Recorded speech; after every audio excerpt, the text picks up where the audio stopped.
What's up, Sunday Page? How you doing, bro? Oh, are you fucking streaming right now? Oh shit. Yeah. I almost did some devious shit. I see you applied knifey spoony before. Yo, what's up, member? Fucking appreciate you subscribing so quick already, bro. Thank you very much. You got an ad right now. You yap into the void. Fuck. Tell me when it's done. Yo, I actually used Triss MA. Alright, it's done. Right, hold on. Okay. What was that bid? That shit was peak. What are you talking about? Sunday Page, yo, what's up, Memar? How you doing? First stream in a while, I think. Yeah, last time we streamed was, well, on here it was. It was in March. Tony, what's up, Tony? Zay, Radon.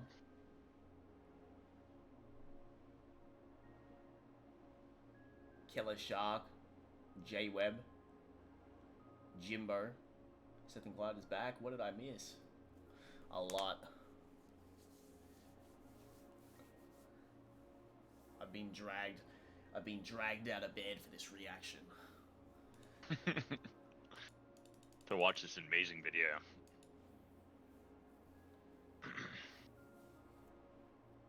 Seth, what the fuck was that video? Yeah, what was that?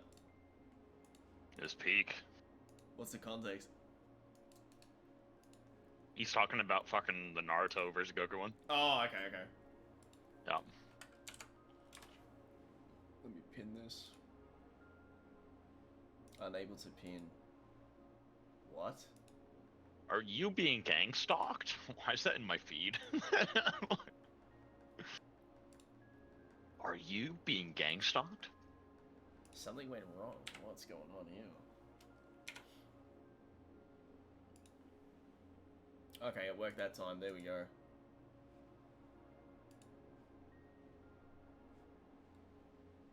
My stream is like glitching. It's showing that I have 8 viewers. Now it's like, this is weird. Where'd all your viewers go, bro? It wasn't letting me post the Streamlabs link. Now I've pinned the wrong comment. What the fuck's going on? What is happening actually? What? I never. I always delete my tweets, Lotus. I always be deleting them. Now you're at 80. It just like multiplied by 10. Like what? It's like glitched on my side. I can't pin my fucking Streamlabs link and shit. Like, I can pin it. There you go. there you go. Appreciate that. Yeah, it's been fucking weird. Yeah, I am being gangstalked, J-Web. Your video was fire, Seth. Say his memo. Thank you. What does it say on the Streamlabs fucking actual app? The stream is in fact being gang stalked. Now it's 81. Just went from 8 to 80. Just fucking doink. Shaun of Steel, what's good, boys? How you doing, man? When's the Espada X Akarski video dropping? Wow, when it's recorded, we'll let you know. Clyde, is Volkanovski done, in your opinion? It's hard to say anyone's really done, man. Who knows? It's not a good look, though. His age and then all that damage, it's not good. Seth, have you ever thought about making a Pain versus Gojo video? He just handled that with Gojo versus Goku, so... Kakashi versus Gojo is still pretty much the same. Yeah, I think that kind of takes care of it, yeah. Thank you, guys. Thank you, bro. Thank you for being here. Have you seen Solo Leveling? I keep hearing that it's really good.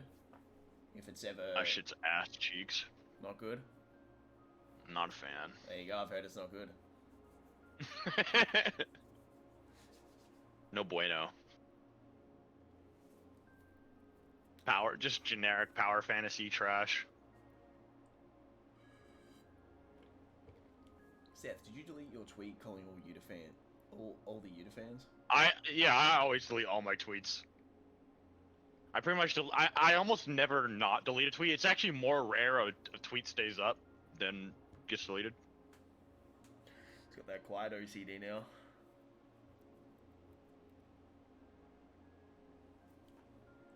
When you think about Francis after? I don't know. No, it's more like sometimes when I'll make a tweet, I'll be like, I wonder what people think about this, or like, you know, I'll like be in a certain mood, and then after a while, I'm like, all right, I no longer want to engage in this conversation, so like I delete it, like, because I don't want to hear any more people reply to it in my feed. I don't even care anymore. I can relate to that with especially when I used to make those Boruto tweets back in the day. I'd be like, why did I even make this? Now I have to engage with it and argue.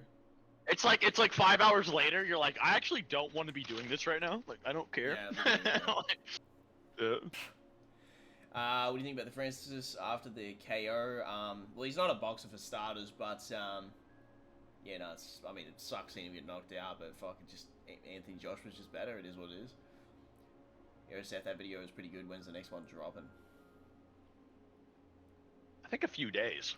Let me ask. When's the video done, by the way, King? Next video should do well. I think you guys will like it. It's another Dragon Ball video, but dude, these Dragon Ball videos are just doing well, bro. I can't complain. I gotta cook. Yeah, if it's not broken, don't fix it. Mhm. Goku's torso slaps now. That's a new one. What's up, Locomotive? Hope you're well, bro. We'll make some time to game together, by the way. Like I said in DM, I just gotta deal with my new video. So once that's sort of out of the way, I'll be free. Yep, I'm the Dragon Ball guy right now. Fuck it. If that's what I gotta do, that's what I gotta do. I'll wear the old cloak, you know, the old outfit. It's like putting on my orange gi again in Dragon Ball Super. Like, fuck it. Clyde, when is your next video? I've got some in the works. One is already like 80% done, like edited and everything, and then the other ones are in the works when it comes to scripts.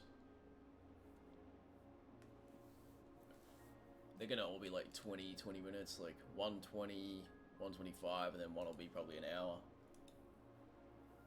Cripple Goku came from a meme on Twitter that was going around. I show it in the video, and then I was like, bro, what if I just actually made a video on it, like, and it just did well, like. So what if I actually just seriously analyzed the meme? That's kind of the idea. People like the SpongeBob one. Yeah, a good example too is like 30 billion SpongeBobs versus Goku. Like, that was from a meme as well. So, people do like those topics, actually. I'm gonna make a dedicated video for all the captains of Bleach. No, Seth will do a part 2. I'm gonna redo the Espada, but do it a lot more up to date and concise.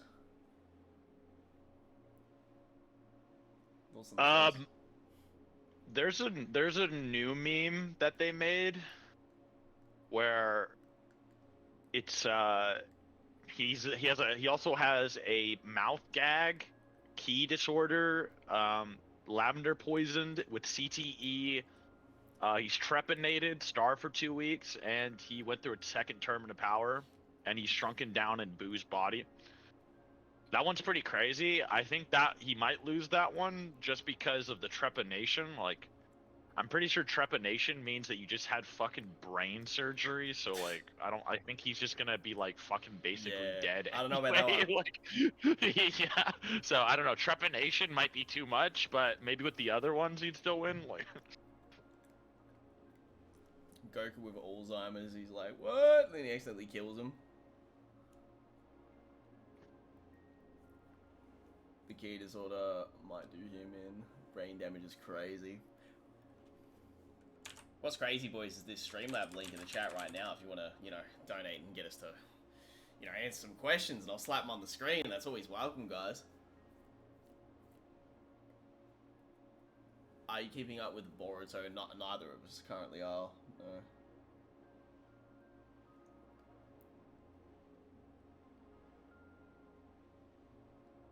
The stream binge will continue this month. By the way, boys, this one is, we're sort of, well, I'm low energy because it's the end of my day, but we're going to do this for the Leaf. He really wants us to react to this video, and we promised him we would. Clyde, what's the fight you're looking forward to for 300? Probably the Charles Oliveira fight the most, I'd say. The BMF fight will be really cool too. Just a bit unsatisfied with the main event, to be honest. Just not really fitting of 300. What fighting game do you think is the best between Tekken 8 MK1 and Street Fighter 6? Well, the only one we're playing is 8, so you do the math. Eight's been Leaf, are you in the chat? You there, Leaf? Hello? Leaf Blady? Are you alive? I hear I need gallons of coffee. Dude, I need gallons of donations, man. So bad. Just gallons and gallons. I just need Leaf Blade to just write in the chat. Like, it would just make me so fucking happy if he did. Like, I would just be fucking grinning. You're so fucking real, Clyde. You know, I mean, Tekken 8 is a good game. I'd probably... Are you watching, motherfucker? Yeah, we did this for you, Leaf. This is for you. Leaf. I'm Leaf. DMing him right now. Like, I got out of fucking bed, Leaf. My comfy bed for this. Yes.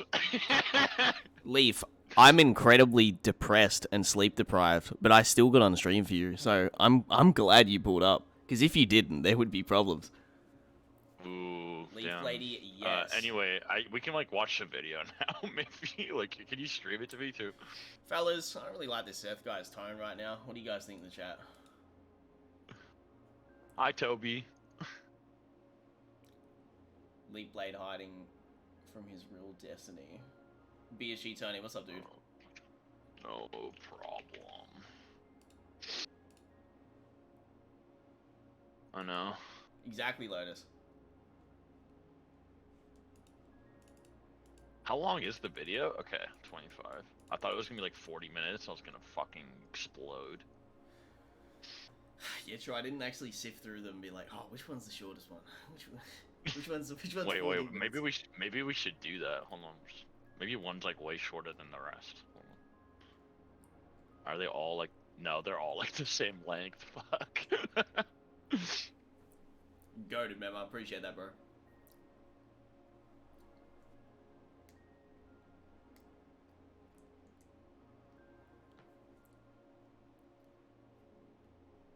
You guys want to react to a video? Yeah, we are. We're gonna react to. This is a video that Leaf Blady donated for quite some time ago for us to react to.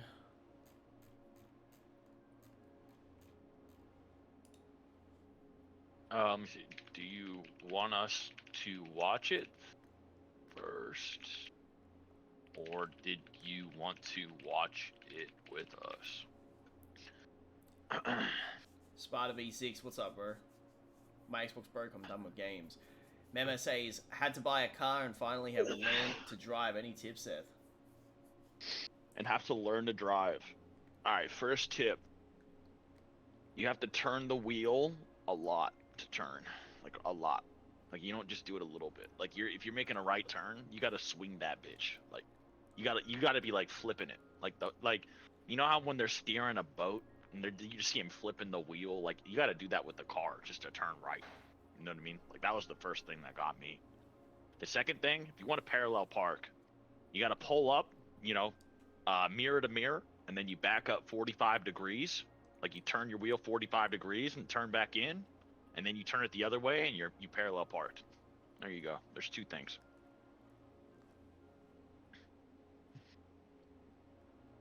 Whose muscles are more badass, Yamamoto or...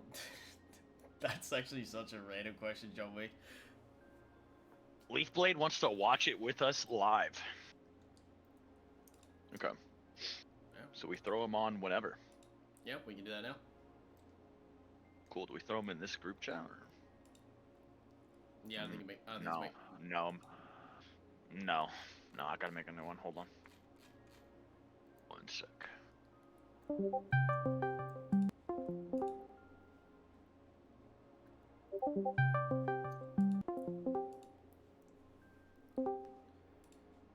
Greetings. Hey, let me turn it down.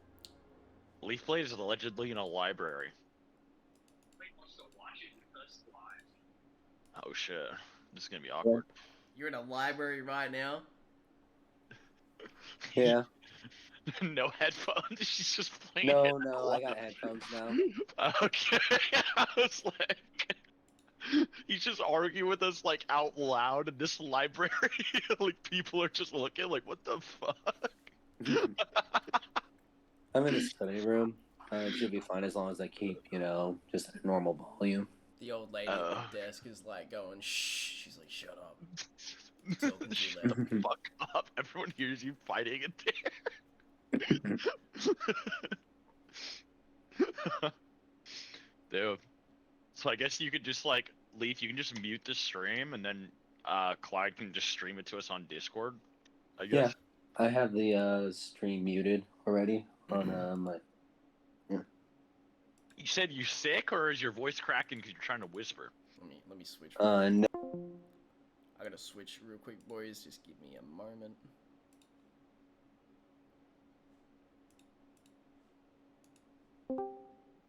Like, really, Bad. yeah, bad. I guess I'm just different when it comes to sickness. I've never really been hampered by them. Okay. Okay, let me stream this to you.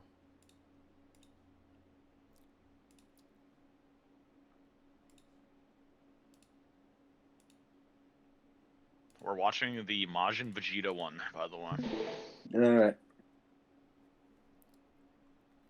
Oh, I learned a cool fun fact because I watched another one of his vids today. Okay, But- can we get some backstory? Like, why do you like Yeah. hearing Why are you me so like react to these videos? Like, this is like, it's such a like particular guy that you pay to see like reactions from like all the time. Like, what's the? I mean, part of What's it the was just backstory? hype him up. I used to do it with Six, before he decided to just, watch all of Miss Star Fusion's videos on his own. And, he said, he can't really do it for a reaction, if he's already seen it. Aren't I Yeah. a bad person to try to get to like hype it up though? Because I'm like I don't agree. I don't know. Like I try to be nice, but I'm also like I feel like I'm disagreeing with like a lot of things. It also so, I didn't don't answer know. the question though. Like, I'm curious.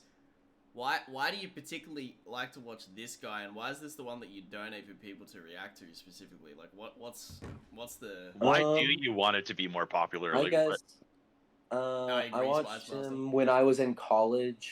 I think starting around 2016 to 2017. I just happened to off chance get recommended from a guy on Twitter, and I think I watched through like all of his Saiyan and Frieza arc because that's where he was up to at the point.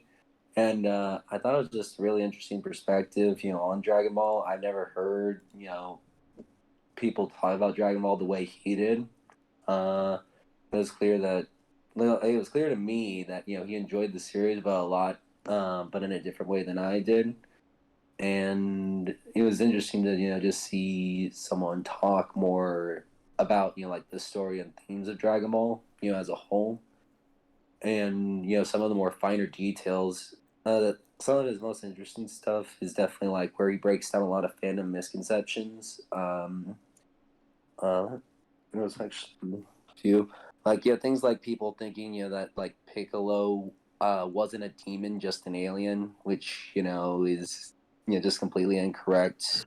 If Piccolo wasn't a demon, they even say that if Piccolo had still been a demon, he would have Goku wouldn't have been able to have gone to the afterlife. But it's something a lot of people think.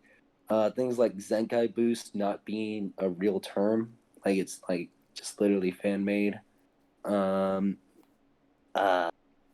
Nappa, when he says Super Saiyan, is not the same thing as when Vegeta says Super Saiyan later. It's not meant to be foreshadowing.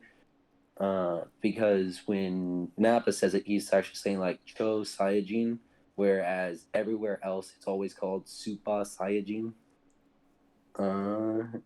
And like how in the original printing it was androids 19 and 20, like Trunks specifically said that when he warned them, and it was just like changed up in later releases. I see. All right. Well, I'm ready to watch the video. Okay. Whatever. Cool. All right, chat. Chat, tell me if this is working right, and tell me if it's working right for you guys in the call. I can hear it. seems kind of low FPS, but maybe that's the video. Yeah, it is. Why did he render it in like 12 FPS?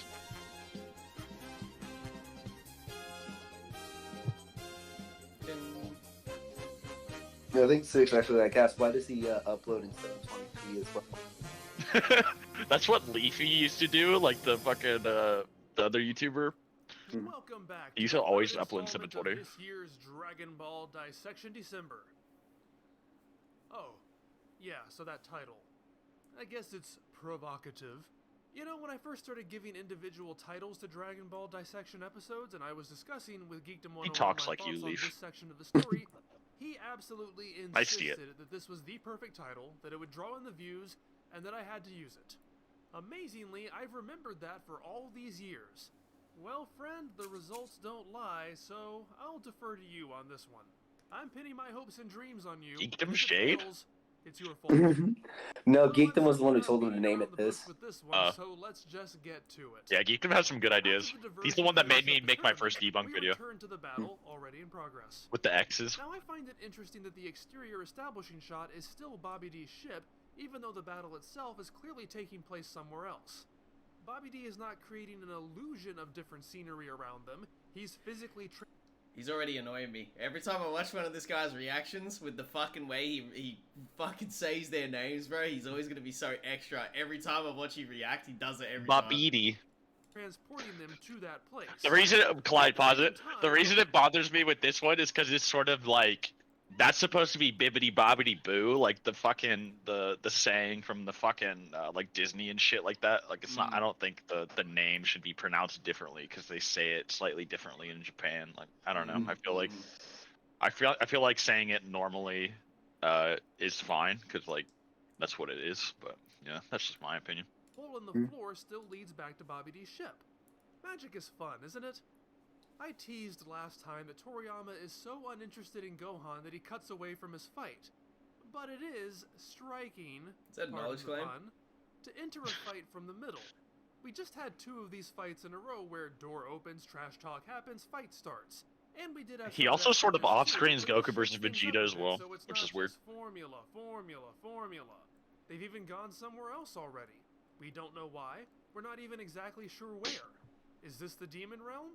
It looks a lot like all the other rocky fighting areas Toriyama tends to draw.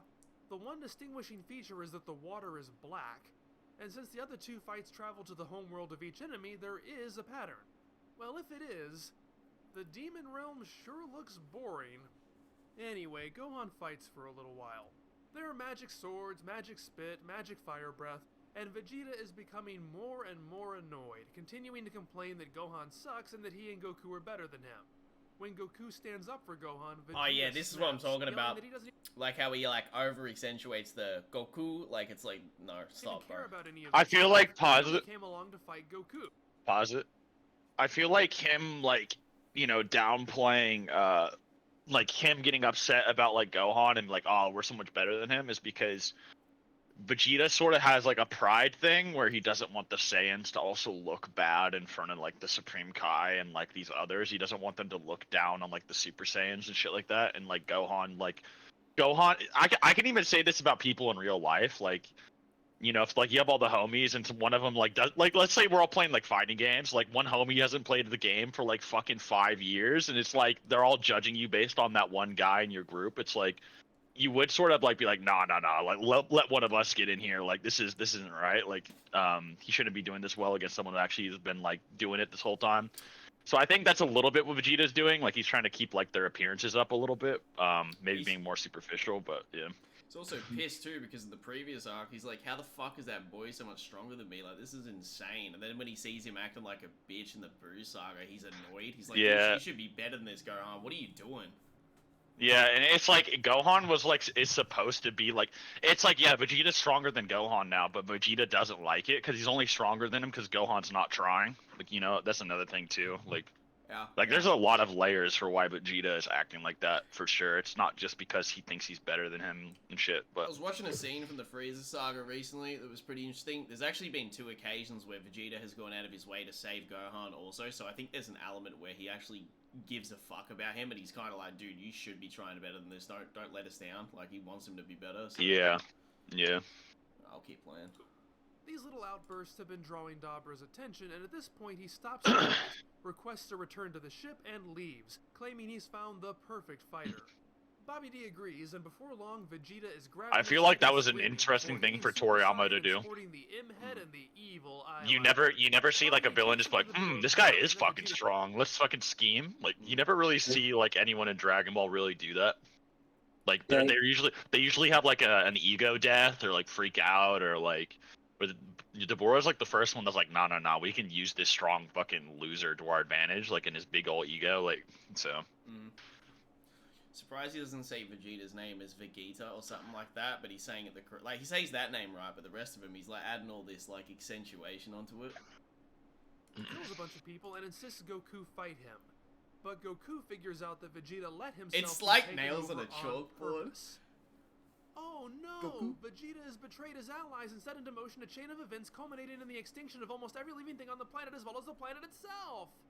Or, as Vegeta likes to call it, Tuesday. It's been almost exactly 2 years since I went off on Vegeta's last betrayal, and I guess this one codifies that part 12 is the Vegeta Screws Up episode. And in that video, I more or less telegraphed how annoyed I was going to be when this happened again. This should not be a surprise to anybody. I have been preparing for this moment for years. Let's hope I...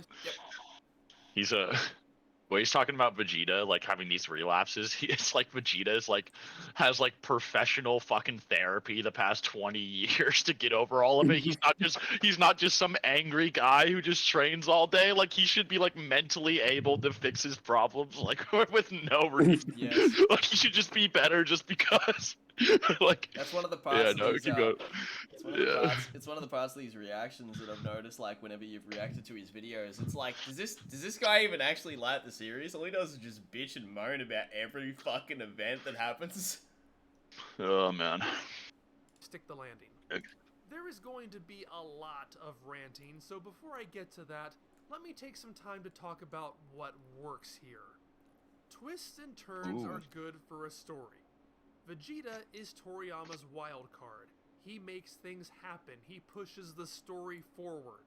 He is the number 16, number 17, and number 18 of this storyline. The heroes have blown through the enemies with little effort and proven themselves more than prepared for the warnings of the Trunks character. They are at ease, they are overconfident.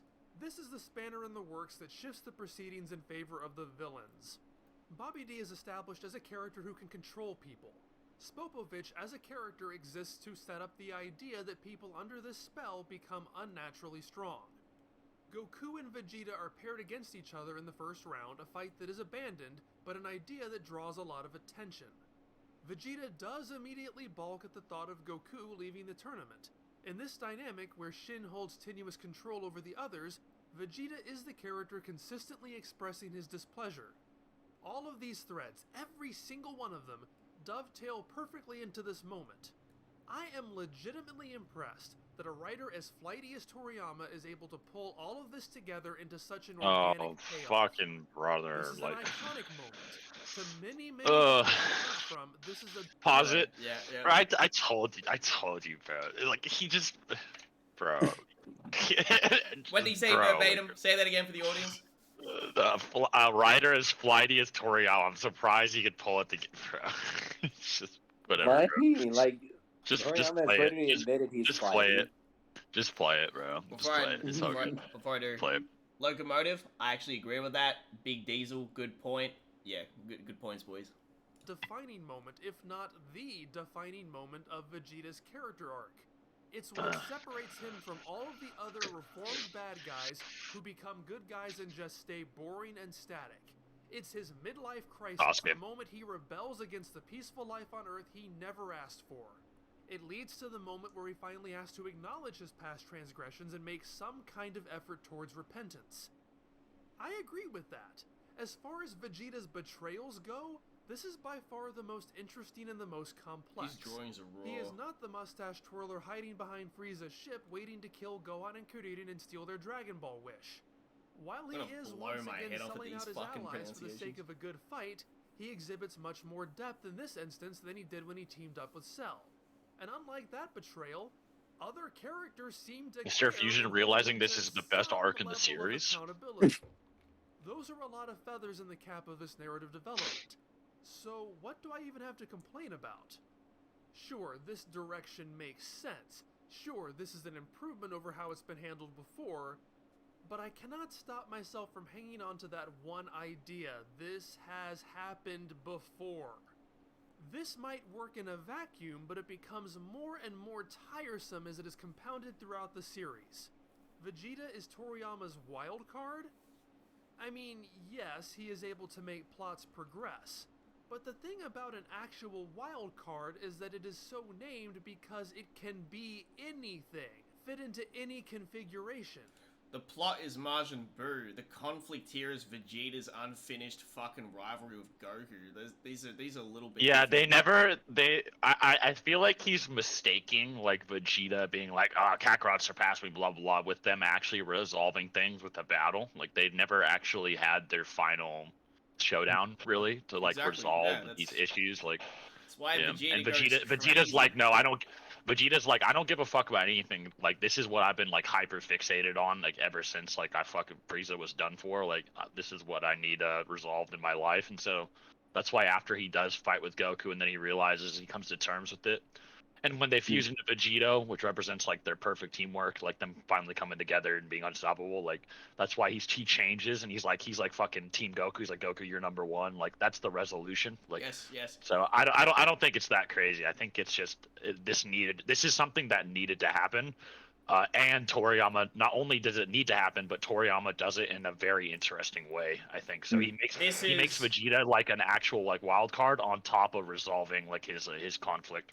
It's like there isn't a wild card random narrative pulled out of his ass. This hasn't been addressed. Goku has been. And missing then you'll notice. He's been missing. You'll for notice. We're 7 talking years. about more of narrative structure. Like, You'll notice that that Goku takes it more seriously than Majin Buu for that reason. Like, Yes. It needs to be something that's resolved before they can take on Buu. But yeah, sorry. No, you can go ahead. No, exactly. That's why Goku's willing to aim his hand at Shin and be like, actually, like I can't. I got to deal with this. This is serious. Which low key is crazy that he did that, but it's also like it's. Yeah, no, I don't know. It's also like, development for Goku, like Goku being like, "Wow, I'm gonna take this more seriously than a threat." It's like also like a part of his character being shown. It's very interesting shit. It's very unique. And I really enjoy it. Like you said, without that being dealt with, and then without Vegito appearing, right? Them doing the dance, and then like, because Goku has to give him like a pep talk, like a massive speech about it too. Bro, it's almost like he wants them to act like Redditors, like they're not like fucking super testosterone amped fucking Super Saiyans, like that fucking like actually like their whole life is about being strong, fighting, and like resolving things through conflict. Like it's like he wants them to like all act like a fucking Redditor, like and break it down. Like everything's got to be optimal. Everything's got to be the way. perfect outcome, make the most sense. Like Vegeta's whole character throughout the Cell Saga is proving that he's better than Goku. Every single thing, from the hyperbolic time chamber to fighting the androids against Trunks' wishes, letting Cell transform to prove that I can take an even stronger form of this villain. I'm not scared of this fucking. And it's because like Vegeta was raised in society where power was opportunity and like had meaning. So like the higher your power was, or like the higher your intrinsic power was, or like the more like important and like valid you were. So like that was why the whole society was built upon like the concept of power levels. So like in his mind he has this unresolved thing where like Goku is like more important or like meaningful than him, and he doesn't like that. Like he doesn't like that. He feels that Goku is more important or has these things, so that's why he keeps trying to compete with him. And then I'm sure we'll get into it soon, but you'll notice a lot of parallels with Vegeta and the people he actually subconsciously looks up to during his fight with Majin Buu, where he tries to take their place. But Goku, we'll I probably think get in a second. directly. he's been Sorry, Leaf. Goku directly conflicts with a couple problems too. Not only is he stronger than Vegeta, so hierarchical, right? He's stronger than him, so he has to look at that as an obstacle and a problem.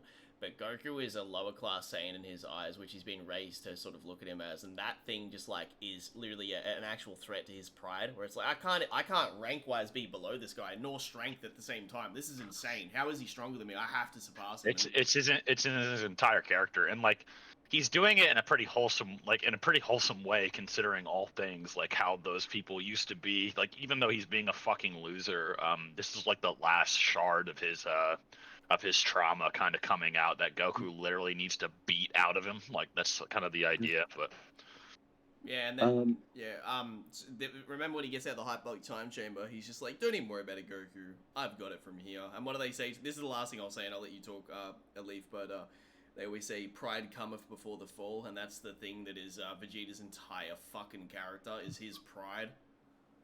Yeah. Go on though.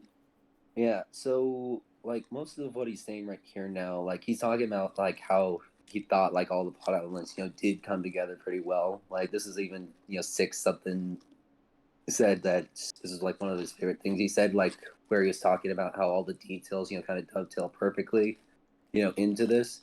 What he's saying here though, like the thing that's like detracting from his liking of it is the fact that this betrayal, like Vegeta has betrayed them, in the arc before this and the arc before that. So as a reader, it doesn't totally feel this as is totally surprising. different. This is not the same thing at all. Not at all. No. It is not remotely the same at all. This is totally different than just letting Cell get stronger or some weird shit like that. This is totally different. This is him straight up being like, "Goku, we need to fight right fucking now to the death. Like, I need to resolve this right now. This is the only chance I'll ever have. Like, after this, I'll never be able to do this Yeah, again." he believes that too. He thinks that's the case. Wasn't they were split up by 7 years too, post Cell Saga? Yeah, 7 years, and when Goku, after like tomorrow comes, Goku's gone, bro. Vegeta will never be able to resolve this issue in his entire life. It's totally different. Even it's not even a betrayal. I wouldn't even call it a betrayal. Like it's literally legit just him calling Goku out to fucking fight. I think him blowing up the stadium might be a betrayal of like Bulma's trust. Like Bulma like thought he was better than that and stuff like that. That's why she does the wish and she's all crying about it. But in terms of like betraying Goku and shit, this is not a betrayal. I don't know. I mean, I guess it was betraying Shin, by... Dude, bro, he doesn't give a fuck about shit. Yeah. Like, what? He's not betraying that fucking dumb fuck. Like, no one, they don't give a... Dude, Goku's like, Shin, get the fuck out of here. You don't even know what's happening. Like, dude, Goku telling Shin to fuck off is like Goku talking to Mist Air Fusion. Like, get out of the way. Like, you don't know what's happening. Like... But the thing is, though, later Goku does say he needs to finish this fight quickly, and I believe that's even like narrated. And then he doesn't. Monologue. And then he doesn't. Yeah. Joe thought that was such a fucked ass typo. Fucking that was terrible. Yeah. My problem, which is why I highlighted this specific part of the video though, Leaf, is just because not only did he like, all right, so this video is old, so I can't fucking shit on him for this, but him doing this like look down his nose armchair, like, let's be real, Toriyama's not that good of a writer, so I can understand why he did, I don't like that. And then him saying that Vegeta is just a wild card for plot convenience. He's not even the plot. He's not the fucking He never plot. said he was for plot convenience. He said he's a wild card. He did before. He said that Vegeta is a wild card that can be used to change the course of the plot. He said something around. He did say that. Yeah, He did. he did say that, but he's not saying he's just. He compared his plot significance to the androids appearing in between Cell and Jiro. Just to be clear for my Leaf, I'm not trying to say that he said that's his only purpose. I said that's something he said, which I had a problem with, just to clarify. No, okay. Yeah, I mean, again, he's more talking like in narrative structure terms, so that's why I said I like him, because I don't really see anyone do narrative structure analysis of Dragon Ball. Bro, listen, it's one-to-one. It's the same thing. What's the difference between narrative structure and me just viewing the story? It's all one-to-one. I'm critiquing him based on what he's saying. What he's saying is just inherently wrong. Like, it's just not correct.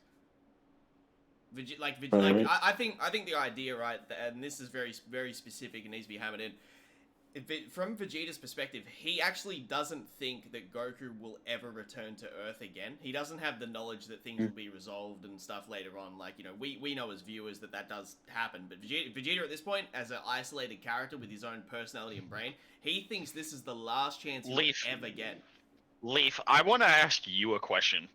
Yeah. What should Vegeta do? Let's say you're writing Vegeta.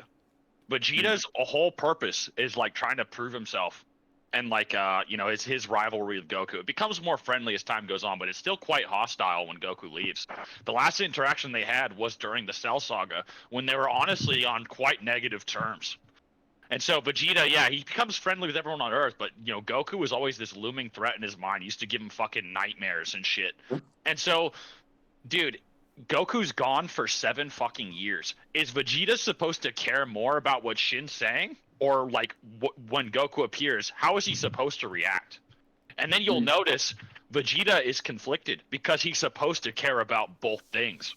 And so that's why he acts strangely and he conflicts. He basically confronts both of these problems. And so by him fighting Goku and then being like, all right, I need to take on Majin Buu, then his focus becomes on Majin Buu because he wants to protect the things that he learned to appreciate over the 7 years. So like saying, oh, it's just a wild card. It's like, no. There's literally no other way to write Vegeta that's good. There's no other way. Like, I mean, he literally said though, that he thought Vegeta's character has to be that way. He did say that he thought, this was a good, like, path for Vegeta's character. Like, it made sense for who he is and that stuff. Again, he's getting into, like, the issues that he does have with it, personally. Again, he felt like, this was repetition. And I know you disagree with that, so we don't have to bring it up again. It wouldn't even be repetition, though, because it's consistent with his character. Like, this is legit. It's not repetition. Yeah. Leaf said we already went over it, but I just disagree entirely. I think it has to happen. I think Vegeta can't act any other way and make it make sense. And I hope that putting that into perspective makes that make more sense. Anyway, we can continue. Sorry. Yeah, I mean, again, he didn't really disagree about it happening. Like, he thinks it makes sense for the character. We'll continue. Last point I'd make too is that there's 2 lenses to look through. There is writing a character that does the optimal quote-unquote right thing, and then there's writing the character how the character would actually act, and that's the difference here. Like, because Vegeta could do more optimal things, like, you know what, let's deal with this Majin Buu threat first, then we'll fight. But that's not his character, that's not him. Like, he actually has a thing he's focused on. Alright, we'll continue though. Vegeta just keeps doing the same thing. He's less of a wild card than he is yet another crutch. Whenever the story needs to move forward, just have Vegeta break everything. And this is in a storyline yeah, Leaf, this contradicts what you said completely. He's totally talking about, no, you were wrong. You were just wrong. He just straight up just saying it. Yeah, no, he's just wrong. That's why I stopped the video at that point, because he kept repeating the idea that Vegeta is a plot tool that's only used to cause mayhem, but it's just not true. Yeah, anyway, just go ahead. Character who is just a less well-received version of Trunks, characters acting recklessly rather than logically, Vegeta helping out the villain to further his own goals. We've been here, we've seen this. I see fans, the types of fans who don't... He's not doing it for the villain. Like... cut Dragon Ball into 2 parts. And they hold up the main villains.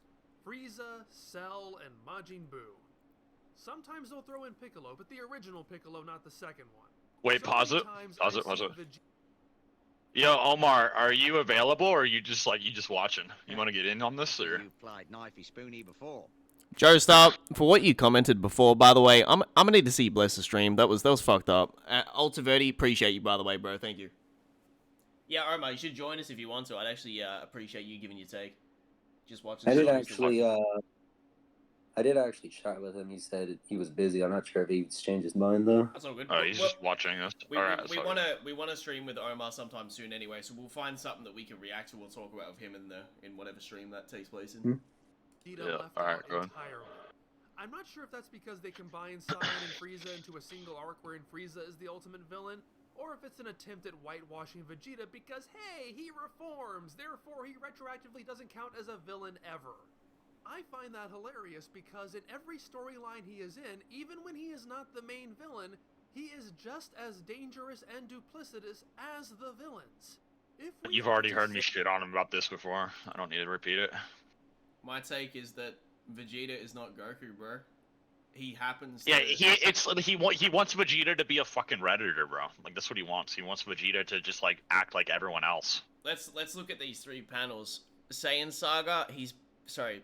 Namek slash Saiyan Saga. He's barely even a good guy at this stage, right? He's a fucking borderline antagonist, but he's just helping them out of convenience, and then slowly becomes their boys, right? Next arc, he's fighting the androids because he's like, who are these robot motherfuckers? I'm not scared of these guys. Who is this random Saiyan that's just appeared out of nowhere? I don't have time for this bullshit. We just got done with Frieza. Like, he's on his own fucking goal here. And then what's the third one? Blowing up the stadium. Alright, it's fucked up, but it makes sense. His character has waited 7 years to fight someone, bro. He was already a lunatic that was mentally fucked with by the terror of the universe his whole childhood. Hey, there is a Yeah, Z era. he's not supposed to be a redditor. Vegeta is its one overarching villain. Vegeta is Dragon Ball's most effective villain, and neither the Joe Star said drop the dono link. Someone in the chat, help with that. Omar, you got this. Thank you, King. characters nor the fans seem to even notice it. In my last part 12, I discuss at length how forced Vegeta's inclusion into this character group is, and how it makes pretty much everybody but Ten Shinhan look like it. This guy just doesn't even like Dragon Ball. Let's keep it 100.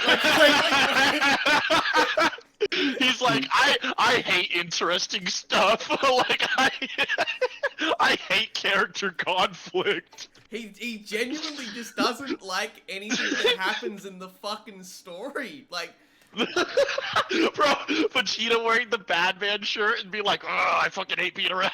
It's like, I hate that. He should be happy. Like, imagine me pretending breaking down Bleach, and I get up to like, who is this blue? who is this blue-haired Aronka guy? Like, him just coming in there and stabbing Rukia. Why was that necessary? Why did we even need that?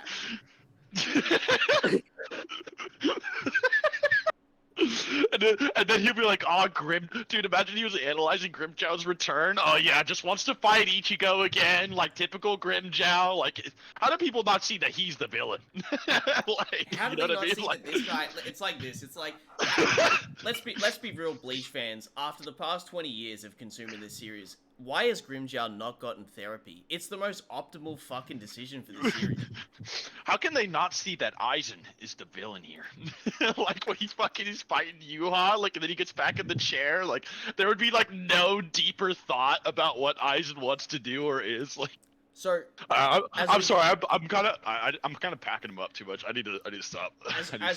as we progress through Bleach, Ichigo's goal is to fight Aizen, but for whatever reason, Grimjow wants to interrupt that. It makes no sense why he's acting like this. Bro, he's just reads Shonen completely differently, bro. It's he's not.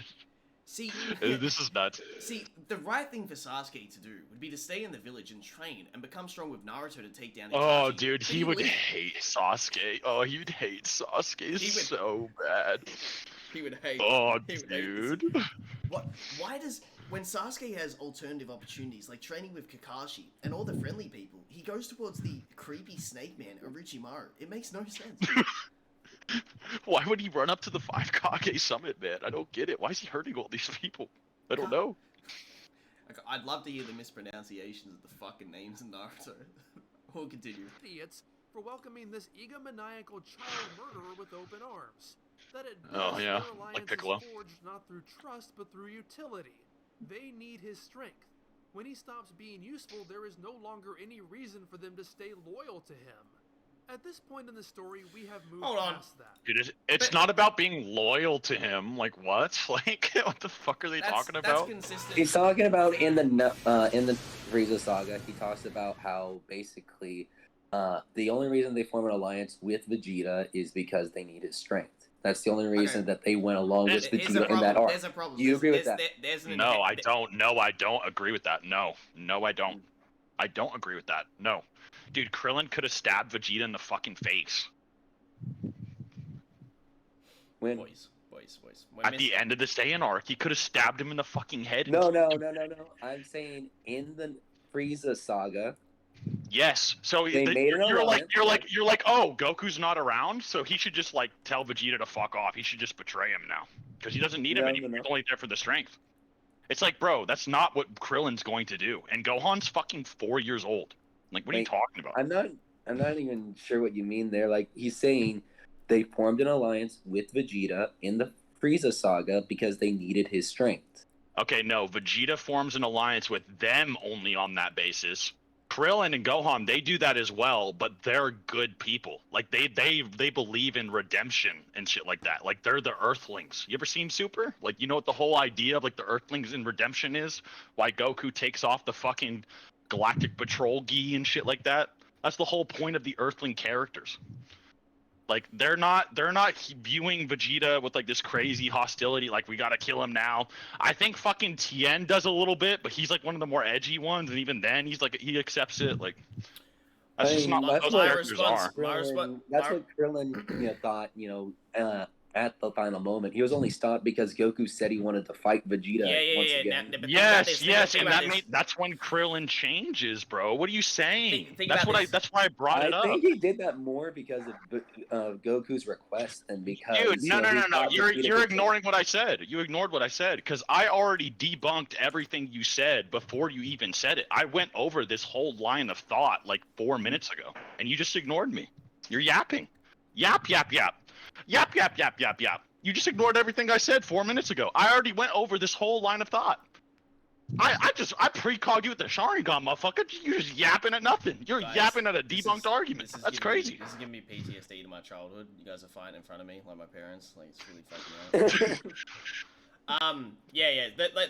The problem with that position too is the Earthlings are, as Seth said, they're not like hateful individuals. Like they've actually developed where they're like, wait, Vegeta did us a favor. Maybe we can warm up to this guy. Goku recommended it during the Saiyan saga, and he's doing good shit again. Maybe we should calm down because there's actually no benefit to just auto looking at him as the threat when he's low key helping them a lot right now. So, Bro, Krillin watched Piccolo become a good guy. Like, you know what I mean? Like, what? He watched Tien become a good guy. He watched himself become a good guy. And he's like, and so when he goes to finish Vegeta off, Goku's like, no, don't do it. And he's like, wait, really? Oh shit! Like, and then that's what he does.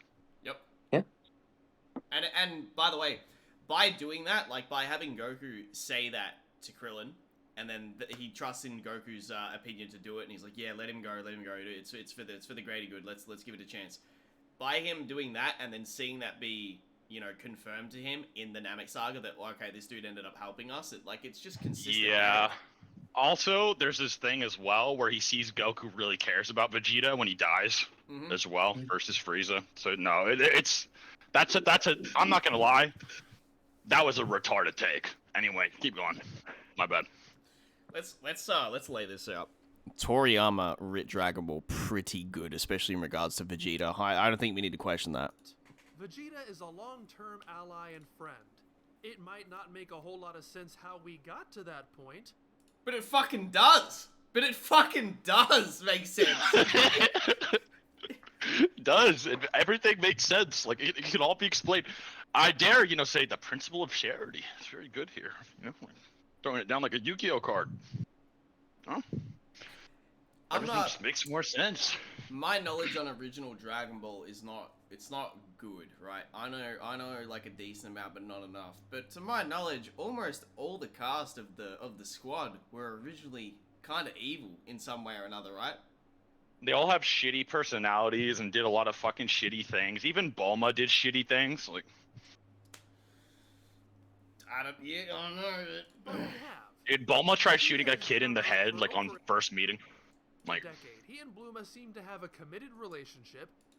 wait, pause it. That makes that child killer line kind of crazy because Bulma tried shooting a 10-year-old that pushed over her car. I'm getting sick, Bro. I'm getting sick and tired of these pronunciations. He plays an active role in his son's life. As far as we know, he has done nothing wrong in 7 years. I don't want to minimize that. The problem is... Wait, pause it. Almost every single character that tried to kill Goku is a child killer. Yamcha tried to kill him, Tien tried to kill him, Piccolo tried to kill him, Bulma tried to kill him, Vegeta tried to kill him as well. Like, bro, all of like original DB would be a child killer. That motherfucker was 10. Like, that's crazy. Yeah, that's right. Someone commented she tried sexually bribing Kid Goku. maybe they were a match made in heaven, Leaf. I don't know. Like, fucking hell. I mean, I think there's a bit of a gap between, killing one child and like Let's committing hold that thought. genocide. Bro, he just said that with a straight face. hold Like he that. said that with all his chest. He's like, "Yep, this one will convince the boys." She only tried killing one child, from what we know of. I got a question. Like, Leaf, you think? I mean, Goku is a martial artist, I so gotta- like he really represents a greater threat than everything like military man. You know, Leaf. dude, Vegeta sees these alien planets as like super hostile enemy territories. Like, what? Like, what are you saying? Leaf. Let's be real. All right, who's more evil? Pedophile Master Roshi or Vegeta? I feel like this is a lose-lose fucking question. Yeah, answer it, Leaf. let's see. Who's more? I guess. Why did you Let's see. ask?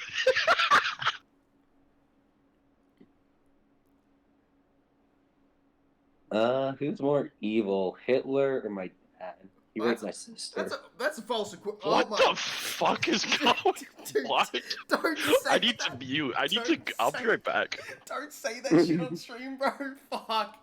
Oh my god. Oh.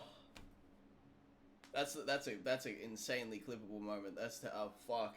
I wanted you to answer that question, not bring up something else, bro. I mean, I'm just bringing it up. Like, it's a very difficult question to answer. Like, what do you find more evil in the world? Don't say that stuff. Don't be letting people fucking have ammo on you like that, bro. From the future up, don't say that shit ever again. That's horrible. Fuck. That was wild. That happened. All right, so who's more evil, bro?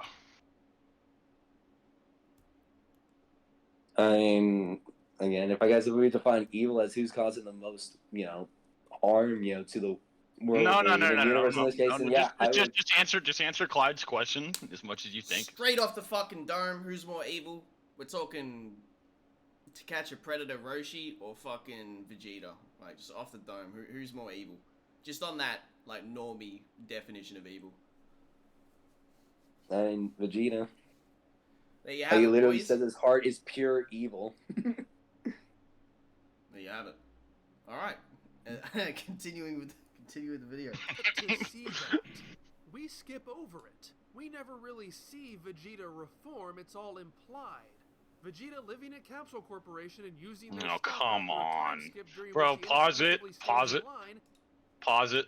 He's like, it's only implied he's being reformed. Like, what does it need to be stated in the fucking Daisenshu? He went up a 3-point No, he information says over he wants the to 2 months. see it within the story. It rather is than being being- shown. It's being shown in real time. Like, what? He, It's being shown in real time. How else do you show it? Okay, all right. Let's break it down. So what he's saying is we have seen a reformed Vegeta. We see that in the module. It's a 7-year We time haven't skip, yes. seen him reform, over the 7 years, and he feels like that's something that would have improved the story if we had actually seen his reformation process. It does seem like he's reformed quite a bit. He's living with everyone on Earth very peacefully. Like, he cares about all of them. He doesn't disagree with that. He literally said, yeah, Vegeta Okay. appears to have reformed. And what he's saying is that he felt like he wanted to see that reformation process that would have been more beneficial to the story. No, I don't think so. I think it's fine. Okay. I think you can And make. he'll be elaborating more in a later point about why. Okay, let's see it. Let's see his elaboration. Is exactly how the previous arc opened, and we all saw how that turned out. So from the audience's perspective, Vegeta is betraying his allies. I was after Cell he so betrayed his miscolored allies there. Last time, after Was he I betrayed tripping? them the time before that. The concept is great on paper, in isolation. If the betrayal in the Cell arc didn't happen, or we had another arc. The in betrayals between are all that for one and different this reasons. one, the story might have been able to get away with the emotion it's trying to push, which is, oh my gosh, Vegeta has returned to his villainous roots. I can't believe he'd act like this again. Instead, when Bluma cries out, why is Vegeta acting like this? I want to shake her and yell, "What are you talking?" It is a little bit different though. It's not just villainous intentions. Like what he did in the Saiyan saga was stereotypical Frieza type like villain-esque stuff. Like he just came to the planet, didn't give a fuck, was torturing everyone, gonna blow it up, etc. And then his betrayal on Namek was so much more grounded. It was like, I'm gonna betray you because I need to like finish this fucking plan. Like I need to like get the advantage. Yeah. Like that was the betrayal. And then in the Cell arc, the betrayal was like, all right, I'm just gonna help him power up because I need to prove myself, kind of thing, or whatever the fuck. Yeah, and then yeah. I'm gonna overcome the monster that my son fears, kind of thing. And then fucking the Boo arc is completely different. Like the betrayal, quote unquote, is for fucking Shin, a guy he doesn't even fucking know. Like the only one he betrays is Bulma. And the reason Bulma's freaking out is like, man, this motherfucker was just so chill for like 7 years fucking straight. Like what could have changed? And the change is Goku. Like that's the point. Like the change is Goku. Goku comes to Earth and it starts problems. Can we keep The in problem mind? is Vegeta's resolution. Can we keep in mind too, by the way, that they described that when they're in the hyperbolic time chamber. So how long did they spend in there? Was it a year or two of Trunks and Vegeta? Just 1 year. Okay, consider this. They state that by being in the hyperbolic time chamber, they went so deep into it that it was like sending them insane from like the crazy shit they were battling against. They did that for a whole year with the full intention of beating up this alien motherfucker. You think Vegeta's gonna act normal after that shit? Like just keep that in mind. Yeah. He also thinks he surpassed what a Super Saiyan is as well. Like, there's so many fucking red flags. Well, again, what he's saying more is that That Bulma yeah. doesn't understand why Vegeta acted that way. Yeah, like we get it. Yeah, Bulma shouldn't understand. Because apparently you don't understand either, and you're a fucking you're almost in the position of the omniscient narrator, and you don't understand why he did it. Like, let alone fucking her. I understand why he did it. That's not the problem that that Mr. Fusion is having with it. It's more that it's with the characters being surprised at it, considering he's betrayed them before. Why would they be surprised that he might betray them again? Because he's been living with them in peace for 7 fucking years, like. But he was also living with them in peace, before the Cell arc. Not really. No, not really. No, Did he not kill really. people on Earth in that period? We don't know. We don't know. All we know is that he was incredibly distant, angry, like he didn't really interact with anyone. Like, and then dude, when he thought Bulma and his son were gonna die, he didn't even react. Like that's how distant he was. When Bulma and baby Trunks were gonna get killed, he didn't even step in. He didn't even give a fuck. Like, so no, it's totally different. But he wasn't causing any trouble, right? Bro, come on, use your brain. You know what the fuck's being said. Alright. The problem of using the word betrayal too for the Cell situation is it's a lot more nuanced than betrayal, because it isn't like Vegeta's doing it in a malicious way to actually betray them. He literally thinks that after all the training in the hyperbolic time chamber, that no matter what form Cell goes into, he still thinks he's strong enough to take him. It's a miscalculated decision based on ego, and like Seth said, taking down the threat that Trunks is absolutely fucking shit scared of. Because he's like, my son and I just spent all that time training. We're not going to lose to this random alien thing. Like, what the fuck?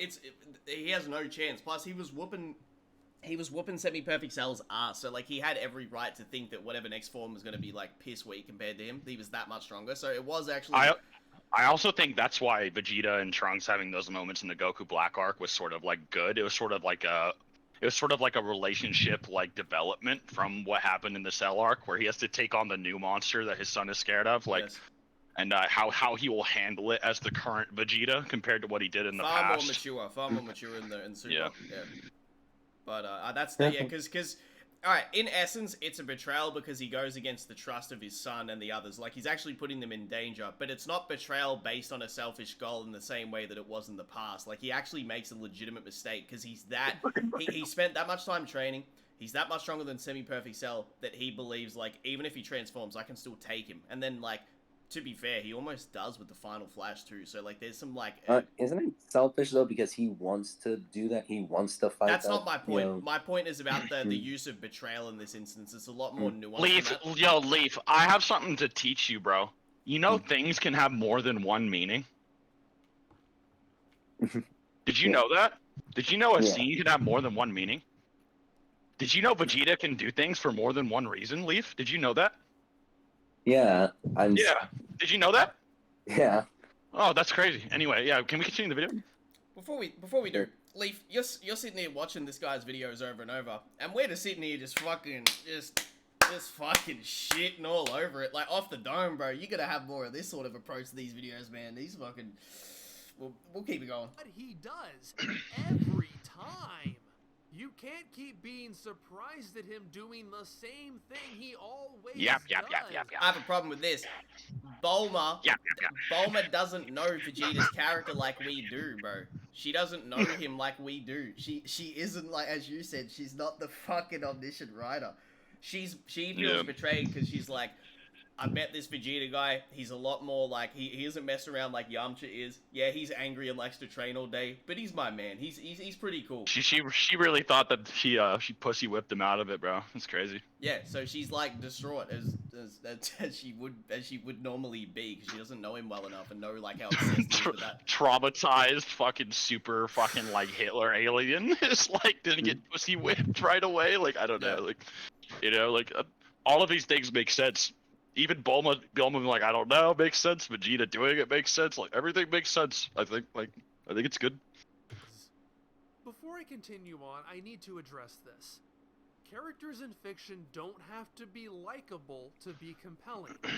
They don't have to always make the right decisions. They don't have to be virtuous. They don't have to be someone you'd want to socialize with in real life. We know that. I have continually maintained that my favorite Vegeta is Frieza arc Vegeta. That's the one where he's killing children and caving in Grandpa's skull. He steals, he connives, he betrays, he threatens all sides and complicates he's still the life bad for guy. every other person, and it is glorious. That is a terrible human being, but an incredibly compelling character. That is because his goals he's not a human. are clear and understandable. His Human plans and are used for ambitious, characters like but logical. Alright, for no, characters we're joking. Okay, fair enough. Not Melvin. His loyalty No is Melvin. to himself, and all other characters treat him consistently within that framework. When he finally gets his comeuppance, you know he really has it coming, but you can't help but admire everything he did to get to this point. Bro, that statement there has problems, because the reason he is the way he is does not mean he deserves comeuppance. He is the product of Frieza and his upbringing. It's not, he isn't getting, like, this isn't some justice shit where it's like, oh, he finally got what he deserved, man. Frieza's gonna give it to him. You know what I just realized too? Bro, you know what I just realized? Cell is like fucking Trunks' Frieza, bro. Like those androids are like his Frieza. Like he's a product of these androids and shit. And Vegeta's like, no, I'm gonna help you this time. I'm not gonna let you go through what Man, this shit's crazy. Dragon Ball is amazing. You know how I'm learning from this shitty video? How great Dragon Ball is. That's insane. That parallel's nuts. You remember this too? Remember what Vegeta does when he introduces Trunks to Cell? He's like, meet my son. He's almost as strong as me. Look how fucking overpowered my Saiyan son is. Like, he's hyping him up, like, in a real titled way, like, trying to make him look really fucking cool. Because he's proud of his fucking son, too. There's a lot going on there. Yeah, it's fucking hell. Dragon Ball is so good. Fuck. Cell is Trunks' Frieza. That's so good. True wild card. He is a mover and a shaker, and when he organically intersects with other factions, things could go in any direction. Depending on his mood, he'll murder you where you stand, or screw with you before leaving, Yo, pause or it. he won't do anything at all. He's acting like Majin Vegeta is just doing this with like the same reasons, like as an anemic Vegeta. Like he's just going around doing that. Like it's way more tamed. Way more fucking tamed. Think about, like, what Vegeta decides to do after he finishes his battle with Goku. Like, he thinks that he's finally, like, he's like, alright, my goal is done, be Goku. I'm gonna go sacrifice myself for everyone. Like, that's character development as fuck. And the anime does a great job of it, because, like, the anime is, like, Vegeta just keeps talking, like, look how bad I am. I'm just like that guy in the past. And Goku's like, no, you're not, motherfucker. And, like, punches him to the ground. Like, I know you're faking it, you dumbass. And then, like, Vegeta has, like, a moment where he pauses, and he's like, no. I swear I am. And Goku's like, I'm not buying it, bro. And, like, they keep fighting, like... And then Vegeta's like, damn, that motherfucker was right about me. And that's when he does the self-destruct. Like, you know what I mean? Like, the whole point is that not only is Vegeta doing it, like, makes sense, but he's also, like, acting like he's, like, gaslighting himself almost. Like, it's so good, bro. It's so insane. Like, yeah, he's trying to convince himself he's still that old guy, and even no one believes it. Yeah, even all the bad shit he does is just try to fucking convince himself. Man, he's insane. I love this character. That's why I've always been a Vegeta fan, boys. I've been telling you this is up. The victory of Majin Vegeta. It should be called that, the victory of Majin Vegeta. How he overcame all his traumas and everything wrong with himself, like, and all his friends. Man, this what a beautiful story Dragon And Ball is. remember afterwards too, by the way, the only reason he comes back pissed after blowing himself up is because Goku lied to him. So that's a different conflict entirely. He's like, you motherfucker, you actually hid Super Saiyan 3 from me, you fucking Bro. dog." Bro, you could just like you can just read Dragon Ball like Mr. Fusion and just like never come to that conclusion about how wholesome and like great the story is. You can just say it's like his failure and like how shit the man. I pity them, bro. I pity them a lot. Like they don't see how magnificent it is. Anyway, keep going. Sorry, we're gonna watch the I was telling failure. you, I was telling you years ago that a Vegeta video that's similar to your original one would be really You know good. what? I'll make a Vegeta. Fuck this guy. Hold on. Let me write that in my notes. It Make a needs- Vegeta video. It needs to be done. No, let me make this. I'm gonna call it the victory of Majin Vegeta. It'll just be like Shinji Sponkying him.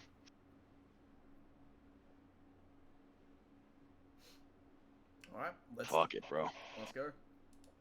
He makes mistakes, but mistakes that are human, mistakes that are reasonable. None of these things make Just him like the likable, Blue Arc but one. they make him damn fun to watch. Be cool if in his like videos. Majin Vegeta. It'd be cool if in his videos he would use English scans, because when you're doing a narrative video, I kind of want to read what the fuck is on the page. Like, Obviously, Yeah. Vegeta here is meant to elicit frustration. He is not in the right, and the story presents that perspective clearly. And there are certainly elements of his psyche that I think are very worthy of consideration, and a lot of which is why I think so many people latch onto this. So let me go ahead and talk about those before firing off again. I'm not trying to push an agenda or build up a straw man argument. I think certain things about this work and certain things don't, and I want to give what works its fair shake too. So in Vegeta's defense, I can understand why he questions his life on Earth.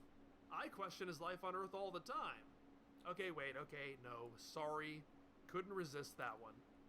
Yes, it is true that his quick assimilation to life on Earth is something I've complained about, and had those events... but he doesn't. He doesn't assimilate quick at all. He isolates himself and trains all fucking day and utilizes the fact that Bulma's rich as fuck so he can just train as optimally as possible. Look, dude, he's wearing clothes that he's not even comfortable in because he's like, I gotta wear this shitty earthling fucking stuff. He's wearing a pink shirt because they told him it's cool. He doesn't even know. Like, he's just like... He's like, whatever, it's pink. I've been sitting around fucking like these aliens in spandex. I guess it's hype. Does he look like in this page he's a Similet? Dude, he's pissed. I'm surprised he didn't just put on the white shirt. Like, he still put on the Yep. fucking button one over it. Look what they're making me wear! This Batman shirt! This is not fit for a Saiyan. transpired more naturally, this might work better. But let's ignore that for now. Let's assume that him not taking over Earth and killing everyone he hates isn't a dubious prospect. Or that he couldn't just hop in a spaceship and lord over the remains of Frieza's empire whenever he wanted. He would not get a single thing about Bleach. The dragon radar from the free luxury hotel he's staying at and make himself immortal. Let's assume that He doesn't want to do these things because there's no interest.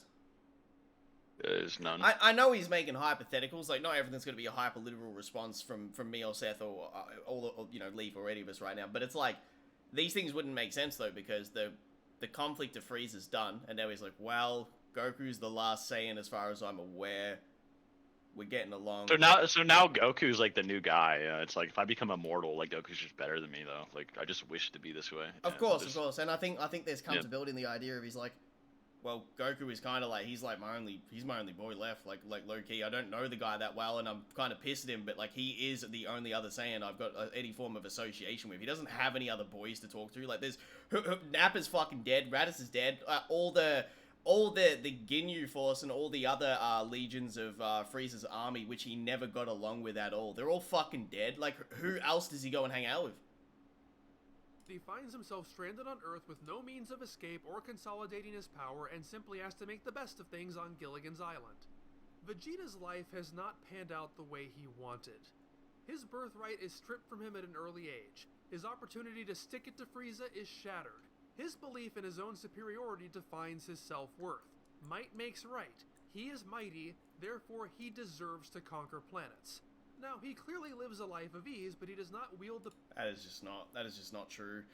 That was just part of the gig, man. That was just part of something that he was brought up around, was the fucking, you know, overthrowing planets, part of the same thing, working under Frieza's army. That's gone. That's not even relevant to his character anymore. He doesn't give a fuck about that. That was just something he was good at doing. Like, pretty sure he references it, like, you know, where it's like wiping out planets, killing people, being like a mass murderer. Like, you know, that was what he references when he talks about being his old self. Like, but he has no need to do that anymore at all.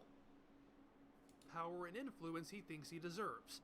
He is not feared, which in his warped mind likely equates to respect. Look at the way he's talking to this child. That's his fucking character now, like, right? Like, under his skin. This goes all the way back to their first encounter. Vegeta is special, Goku is a reject. Vegeta should be better than Goku, but he's not.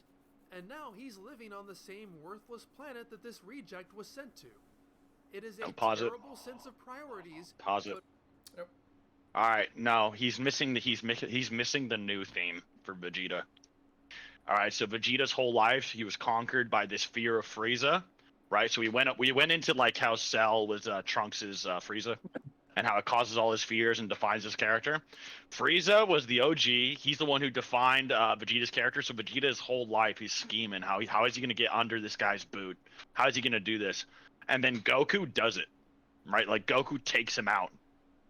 And then he learns his son is under a new boot. But the new rivalry is like, how did Goku do what I never could? Right? So he's not downplaying Goku because he's a low-class Saiyan anymore, even though he likes to act like it. Goku's a fucking Super Saiyan, bro. That low-class shit does not fucking matter. He's a Super Saiyan. So, like, the new idea in Vegeta's head is, why could Goku do this and I couldn't? You know, and like, sure, he likes to like resort to the low class thing again, like, oh, it's not right, it shouldn't be the case. But his new fixation is on like, how is Goku #1? Like, how is Goku able to pull it off? And so Vegeta during the Majin Buu fight, he tries to pull it off. He tries to do it, and he tries to learn from the other characters, which we'll probably get into soon. But that's the new fixation. The new fixation is on why could Goku do it and I couldn't, right? Like, and it's less about just the he's living on his planet. He's more fixated on how Goku solved the problem. And so Vegeta's trying to solve the problem. And that's another big thing with the Cell fight, too. Not, fuck, this is like a fucking quintuple entendre fucking quote from Vegeta. Like, bro, he also fights Cell not only because of his son, but also because he wants to figure out how to solve the problem. Like, the big problem that looms over their life, like Goku did. Like, oh, man, it's crazy. And he tries that with Boo, by the way. Oh yes, yeah, he does. Yeah, when he tries to shit talk Vegeta during Buu, I'm gonna fuck him up bad. But yeah, like it's so good. He's so committed. I think that's only in part 13 because he doesn't talk about Vegeta fighting Buu until then. Listen, we can come back to that with a donation. You know the drill. But what I was gonna say was he's so committed. He's so yeah, Gohan does solve it instead of Trunks. Oh yeah. What did Goku teach his son to solve the day that I couldn't? Yeah. Vegeta this time against Buu is so committed to actually finishing said problem and taking the responsibility, especially because Goku's gone, that he's willing to kill himself to achieve it, which is fucking wild compared to the start of his character. Yeah. From that perspective, totally understandable how that would gnaw at him. He makes it his goal for years to close that gap, but in the end he wins by default when Goku dies. Like with Frieza, that's no victory at all. Not only that, but Gohan... It's not a victory because Gohan's the one who solved the problem with Goku. Goku should serve as the nexus of Vegeta's... I think a big thing was Vegeta and Trunks versus Goku and Gohan in Vegeta's mind. It was more like a 2v2 rather than a 1v1 kind of thing. Like, Goku kind of surpassed him as a father in a weird way. Yeah, plus fucking hell, there's so many things happening with Vegeta's brain during that fucking fight, bro. So many fucking crazy things going through his head, probably, dude. Like, fuck, like... Yeah, he starts having nightmares about Trunks, and that's when he's not like, he doesn't really know much about who Trunks really is at that stage, but he's just like, wow, there's another Saiyan that's appeared, and he's a Super Saiyan, like, what the fuck is going on? Like, he's freaking out, like, and then he has this as well after Trunks kills Frieza as well. Like, so like now there's two guys that beat the big bad in his head. Like they both Super Saiyans. Yeah. That's an interesting thing to consider, is that there could have been an interaction where Vegeta steps up to fight Frieza, because that's actually what would have naturally happened, is he would have been the one to go and fight him. And he would have won. Look, likely. he That's would've also won, why he like hypes up Super Saiyan so much. He's like, yeah, if you're Super Saiyan, you can like beat the big bad guy. Like you can't be stepped on. Like, and that's gonna like what he has to learn later with Cell and all that. He's like a recovering addict. Bringing Goku back into his life reminds him of the fix he needs. This is his one chance to prove that all of these years spent on Earth weren't a waste. He may not have the life he had planned for, but using that life to cement himself as the strongest Saiyan could at least justify. Oh fucking. He's the way he sees Vegeta's character is crazy to me, bro. Like he's viewing Vegeta as just like this angry villain. Like he's Vegeta has no connection to the Earth. Like he's just an angry villain, man. Like that, and the only reason you do anything is like for some type of weird benefit. Like I'm gonna reply. This continuous like talk of Vegeta not enjoying any life on Earth is just absolutely not true to his character, because it's one of the things. Not at all. It's one of the things he references before he kills himself against Boo. He goes, "I even started to like appreciate the Earth and Bulma and my fucking son." It's like that's completely like opposite to what's being implied here. It's not true at all. He doesn't really ever verbally say he dislikes Earth a single time. He just like, on one hand, would you be pissed to be Vegeta where you've got to move to a foreign planet and you've got to set up life again? Of course you would be, but he doesn't really seem bothered by that. The thing he's bothered by is, like, he wants to beat Goku, bro. That's the conflict in his head. It's tied into the rankings of the Saiyans. It's tied into the fact that someone else took out the big bad guy that he fantasized over beating for years. Man, the character's really easy to understand, bro. Like, it's just read the fucking story, watch the fucking anime. It's all laid out pretty blatant. Part of it. you know what Mr. Fusion is, bro? He's fucking Tien. He's Tien Shinhan. He views Vegeta the way Tien does. Or Yamcha. Like- Remember how much Yamcha was freaking out when he came on Earth? He's like, we can't be friends with that guy. He's fucking crazy. Keep going, His sorry. mind that he needs this fight. That after everything he's given up, he deserves this fight. Everyone feeling inspired What a now? shitty breakdown of that Asking character another arc right Vegeta there. praise? Hold on to it. Treasure it. Because I'm moving on now.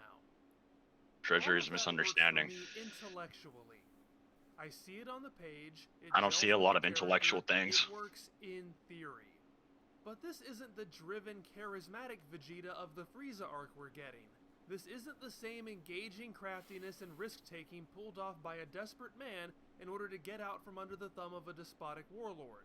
It's the entitled, buffoonish, spoiled brat of the Cell arc, only much, much worse. I think mentally ill. So many is a better- fans see this as an inspiring, emotionally This is- stirring reckoning of a tortured soul that finally brings Vegeta to the overcoming surface the who final Vegeta piece of his really trauma. is. That's Well, not who he really I is. agree with that last part. It definitely shows who Vegeta truly is. The problem Yeah, is not all Majin I see Vegeta. is a hysterical baby flailing his arms around for as petty a reason as wanting to punch Goku. Why aren't few you a times. calm Redditor, man? Why aren't you a Redditor, Vegeta? Why can't you act like a suburban white male? What's wrong with you, man? Why are you acting like a fucking super biter traumatized alien that can blow up planets? Why, Vegeta? Like, why? I think, I can't fucking. his issue is, I fucking can't handle it, bro. Like, his fuck. issue is almost like, Vegeta, why aren't you Goku? like, yeah, Vegeta's wondering the same thing. Fair that potential Armageddon is getting in the way of what he wants. And that fight with Goku that he forces. Well, that's different. It's because no one was expecting this random thing to pop up. Goku comes back, and then the Majin Buu shit gets popped out of nowhere, and he's like, huh? I don't want to deal with this. Goku's back. I want to fight him. That's been my 7-year narrative. I don't care about this random other alien that's popped up that we're likely to meet. Random fucking bubblegum man. Like, doesn't give a fuck. Gives Majin Buu the energy he needs to revive. As a result of that, Majin Buu is ultimately going to wipe out almost all life on Earth and destroy the planet. Yo, pause it. That makes Vegeta. You know what's crazy? You know what else Vegeta's probably thinking too? He's like, I'm gonna beat Goku and then I'm gonna beat Majin Buu to prove I'm #1. Like I'm gonna prove I can solve the big bad problem. And that's what he does. That's what he tries to fucking Yeah, do, too. yeah. So he's like intentionally making Buu to like, yeah, no, this is crazy. The Vegeta's insanely well written. This is actually nuts. Even if that part was accidental, like let's say he actually was that obsessed with the Goku part that he did accidentally also make Buu come back. The fact is, the second Goku was dealt with, he went straight to go deal with Buu. Like he was just like, all right, now I've got to go do this for these guys. It's like, bro, imagine being so committed to your goal that once you get it done, you're okay with killing yourself instantly afterwards. That's basically what he was going to go do. Yep. Responsible for every single terrible thing that Majin Buu does, and for no other reason than that he doesn't get his way. And I don't find that compelling. I don't find that powerful. I'm sure you don't, man. I'm sure you don't. Vegeta I'm sure you've had a great life. screaming, whiny, narcissistic toddler whose temper tantrums over needing to be. I can't understand the trauma. I just can't get it. He's not a normal human. He's not normal. Like that's kind of Vegeta's mentally ill as fuck, bro. Like that's the point. Like he's a mentally ill super alien. Like we know. Threaten the entire world. I live in the United States. I've endured 4 years of that, thank you very much, and it turns out that Vegeta's not a very good president. This is supposed to be the You can tell what this kind of fella's like already. Reformed Vegeta? This is the highest body count we've ever witnessed him rack up. That's Vegeta trying to act like his old self. Did not sell out his love for his family. His second shot comes within a few yards of murdering his own wife. He could have made the shot bigger. Relationships bouncing back from that, and I really don't think they should. Might feel when motherfuckers still don't know what key control is. But I find myself in a quandary saying that because in order to even get to this point, I have to accept. Bro, that fucking key blast could have blew up the whole solar system. Like, criticize me for attributing Earth values to a Saiyan character. Particularly astute Dragon Ball scholars will point to a line in the last arc where Vegeta expresses confusion over the very concept of mercy that these Earthlings have, stating that killing someone who annoys you is just natural. I'm all about looking at things from different perspectives, but my moral relativism ends at that Vegeta right there, that bigoted. Vegeta right there having that mindset makes total sense. Like that's basically still fresh out the fucking Saiyan pod basically. Like there's like no reason he should have changed almost. Like the only thing he did was just fuck Bulma and like not even care about him enough. Like he like was okay with them dying. Like nah, he's still basic, and not only that, he's sort of like kind of LARPing. Like Piccolo sort of does this as well. Like Piccolo at the start of the Raditz arc, like he sort of like acts like a shittier person than he actually is, like all the time. Like even to Gohan, and then like it's just sort of like surface level talk. I know Aizen and Bleach does it as well, like lots of surface talk just to like instigate or just talk shit and just be mean, even though he doesn't actually mean it. Grimmjow does it with Ichigo.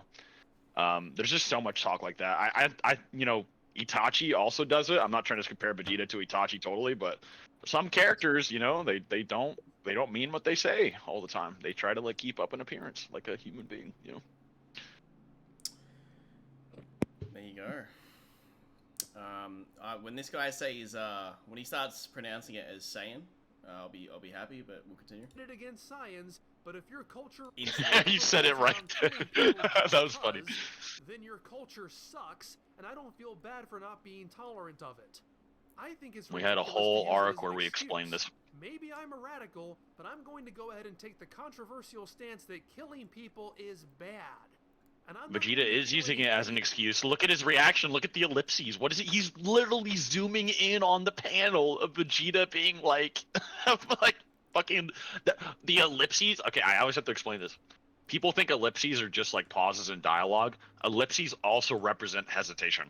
So like when you're looking at Minato in the war arc, you'll notice everyone has an exclamation mark, and the Minato has ... exclamation mark, right, during his moments. So even though an exclamation mark isn't necessarily dialogue, it's just a reaction, it's the author's way of saying delayed reaction. Ellipses, exclamation mark, delayed reaction, right? Even though it has no actual audio or whatever. So Vegeta having 18 trillion ellipses, he's hesitating, right? Like he's actually thinking about what he's about to do, right? And that's why Goku calls him out. He also knows it's bad because that's. He also knows it's bad because he knows by doing bad thing, Goku will be baited into agreeing to his position. Like that's like he's fully aware of that it's a negative thing to do, but he's that committed to it. Like That's why that's literally why that's there. Those ellipses. That's Yep. why Toriyama put them there. Otherwise, Toriyama could have just had the picture of Vegeta smirking, and then it would have just been like a hard as fuck image for Shonen Jump. That's it, and then he blows up. The people are like, whoa! He didn't. I want to ask Mr. Fusion. Why did he add the ellipses, Mr. Fusion? Yo, Leaf, why did... No, Leaf, come here. Leaf, you there? Yeah. Yeah, why did Toriyama add those ellipses? What's your rationale? Rational? Yeah, why did Toriyama make Vegeta have 18 ellipses before he did it? He could have just taken them out. He could have just had Vegeta stand there looking cool as fuck and then do it. Why do you add those 18 ellipses, like Leaf Blade? I mean, yeah, I think hesitation is fun interpretation. Okay, cool. Glad we agree. Anyway, continue. That he can't mass murder anymore. Another defense I hear is that it ultimately He wanted to make sure his pen was working. Like most of these people will be wished back to life with the Dragon Ball. Had a speech bubble quota. I find that a rather flimsy defense. I certainly hope you wouldn't go around stabbing people just because you have the magic power to bring them back to life when you're done. If you shoot me with the intent to kill me, but I survive and get better, that doesn't mean it didn't happen. Sure, it's better than the alternative, but that still doesn't make it something to shrug at. Those people carry those experiences. Maybe they die instantly, maybe they don't. Maybe someone's right at the edge of the blast and gets an arm chopped off and bleeds out. Maybe someone is pinned to the ground by falling debris. Those are all traumatic experiences regardless of whether or not a magic dragon undoes it later on. And I think you'd have to be pretty uncaring to think inflicting that on people, even temporarily, is remotely okay. I don't want to get too bogged down with that because this is a relatively lighthearted series that does not, well, sometimes, dwell on the trauma. And I, as an audience member, am not going to be as emotionally invested in the death of nameless sketched out extras as I am a character I actually care about. But I do take issue with the idea that Vegeta's actions are somehow nullified because of the Dragon Balls. An interesting twist Toriyama throws into this is making Vegeta function differently than the other magical servants. Almost immediately, he ignores Babidi D's orders, refusing twice to fight Gohan and Kaioshin. This, of course, is what has caused me in previous episodes to question the precise nature of control. To say, like, it's not that deep. It's not deep at all. Exactly. He's so strong too that Piccolo makes a note of it when he's fighting Majin Buu. He's like, for some reason, he's way too fucking strong right now. This is crazy. And like, he's reacting like that when he watched fucking Super Saiyan 2 Gohan fight against Cell. Like, and he still thinks Vegeta is like crazy strong. Can simply tell him no. This is clearly not what he expects, and that is intentional. Just think about that. Majin Buu's like this magnum opus summoning jutsu that Bobity's got, right? And Vegeta's ki is potent enough to almost eviscerate him. He's on a level where he's relative to Majin Buu. That by itself is already a problem. If Bobity's only option to revive someone or bring someone into his game plan was just Majin Vegeta, that would be impressive to him. Like, that's how strong of a character he is right there. So I don't think that's a problem at all. Vegeta's pride is so strong and his grudge against Goku so paramount that with some effort, he can override Babidi D. In some ways, that's the right decision. If Vegeta acted akin to, say, Piccolo in The World's Strongest Guy, a fully controlled puppet with no ability to make decisions, then the conflict would largely end up being external. Vegeta wouldn't have a role in it, and he would bear no responsibility for anything he does. That's not nearly as interesting. Demonstrating that Vegeta is in control gives him agency and allows the story to dig into his internal conflict. It makes his betrayal hit harder. My problem is that it makes him far too culpable. There is absolutely no out you can give Vegeta here that in any way mitigates his responsibility. Yes, Babidi D chooses him, but that's all. Babidi D does not force him to kill all of those people. Babidi D doesn't even give him something he doesn't already want, as he admits the idea has been in his head since encountering Spopovich and finding out what he is. Toriyama seals off every avenue so that all roads lead to this one incontrovertible fact. Everything Vegeta does is what he wants to do. And as far as I'm concerned...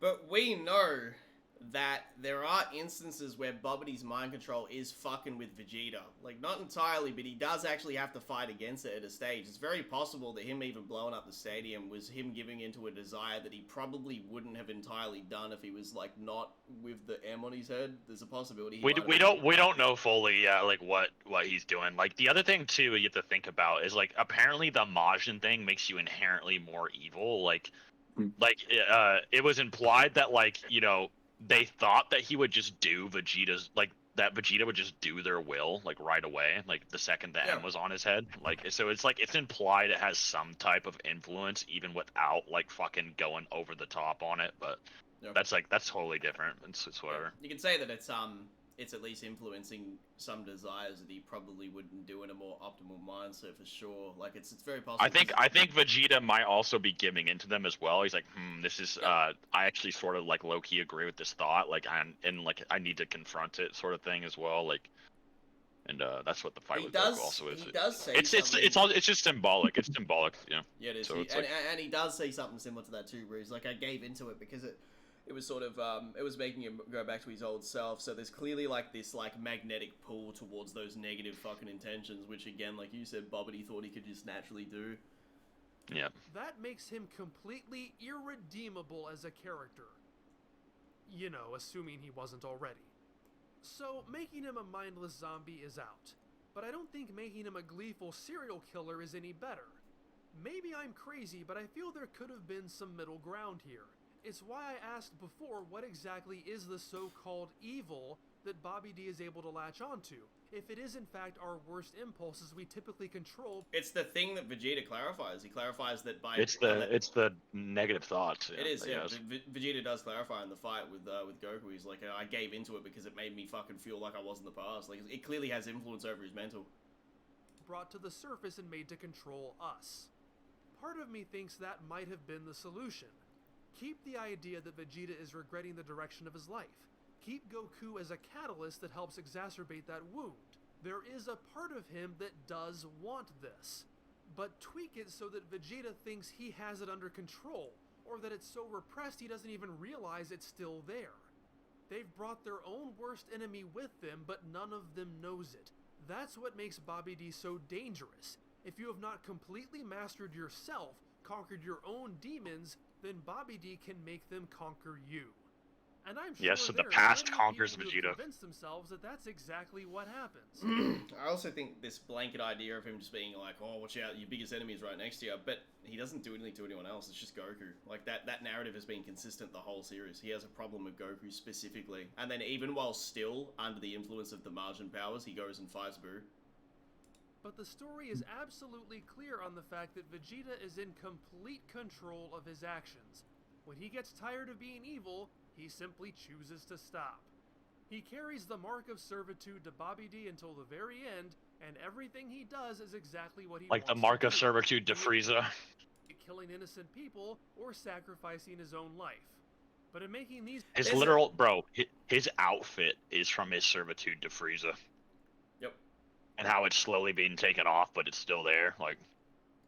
There's a part in the fight against Goku, I believe, where he's getting told what to do by Bobbity, and then he powers up. I believe it's either in the Goku fight or the Majin Buu fight, but there is a moment where he powers up with his ki, and then he overrules it completely. So it's like there was stages where he legit was being controlled to some extent, where it was influencing him big time, and then he says no.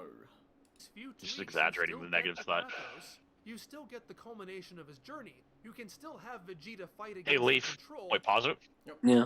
Hey, Leaf, do you see those ellipses that Vegeta has on the top right? What does that mean? Or hesitation. Not sure. You see the same ellipses next to Piccolo before he tells Vegeta he's going to go to hell? What does that mean? He was thinking about what to say, how to break the news to Vegeta. Yeah, maybe hesitating a little bit to tell him he's going to go to hell. Would you say that? Sure. Thank you, Leaf Blade. Anyway, continue. Bobby D. Except that rather than the control being the exception, the resistance is.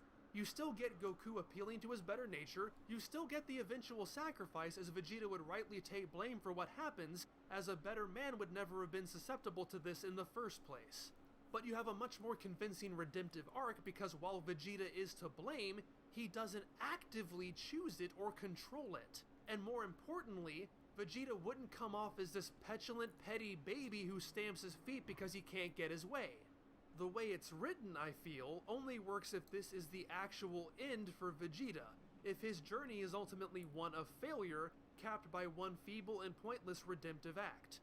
That would be powerful, akin to Bardock's demise, and it's obviously not where this story is going. So instead, we get Vegeta committing these exceptionally heinous acts, again, and coming out of it with no real long-term consequences. Again. Pause it. The fact of the matter... Pause it. Both Goku and Vegeta die trying to make the same mistake. They think that one guy is supposed to save the day. They both die thinking that. They both blow up thinking that. They both make the same mistake. And so after Vegeta makes the same mistake, and Goku sees, you know, his prodigies get fucked up, then him and Vegeta realize, like, nah, this isn't about one of us just doing it. Vegeta takes a bit more time because he wants to, like, hype Goku up against Kid Buu or whatever, but then they both just realize, like, nah, you need the Spirit Bomb. And that's Vegeta's the one that recommends it, and he went through the same thing Goku did to reach that point, and so that's why Vegeta's resurrection is important to finish his character. Oh, Leaf, by the way, you see when Goku's calling out Vegeta for being a liar there on the bottom right? What do all those ellipses mean? Can you tell me? Sure. What does that mean? Why doesn't Vegeta just have like no ellipses? Like, why would Toriyama specifically write the ellipses if Vegeta's just a bad guy with shitty motives? Why did he write that? Why did he even draw that panel? Why isn't Vegeta just smiling like, I'm gonna kill you, Kakarot? Like, why doesn't he just say that? Why is he like grimacing and shit? What's wrong with him, Leaf? Why is he doing that? I thought he was just being a generic relapser, bro. What happened? Anyway, continue. I was gonna say before, it's funny that when Goku only has temporary time on Earth, his one of his main goals is to go and train Goten and Trunks because of the importance on training the whole squad to be powerful. Because again, a singular fighter, you know, doing the job like that, it isn't the goal. It's meant to be everybody working together. This is the point where I pretty much throw up my hands in disgust. I am tired of it. I am tired of this sociopathic nightmare continuing to make the same mistakes. I'm tired of his enabling support group continuing... I'm sure you do. He talks about the story like it's real life, like this is shit that's happened in history. Did you hear that? He said the enabling support group. Why did he say that? Like, bro, this is a story. Like, conflict like this is interesting. Like, this is good. Their enabling support group helping the sociopath Vegeta. Like, this ain't a documentary on Stalin, bro. Like, this is just fucking.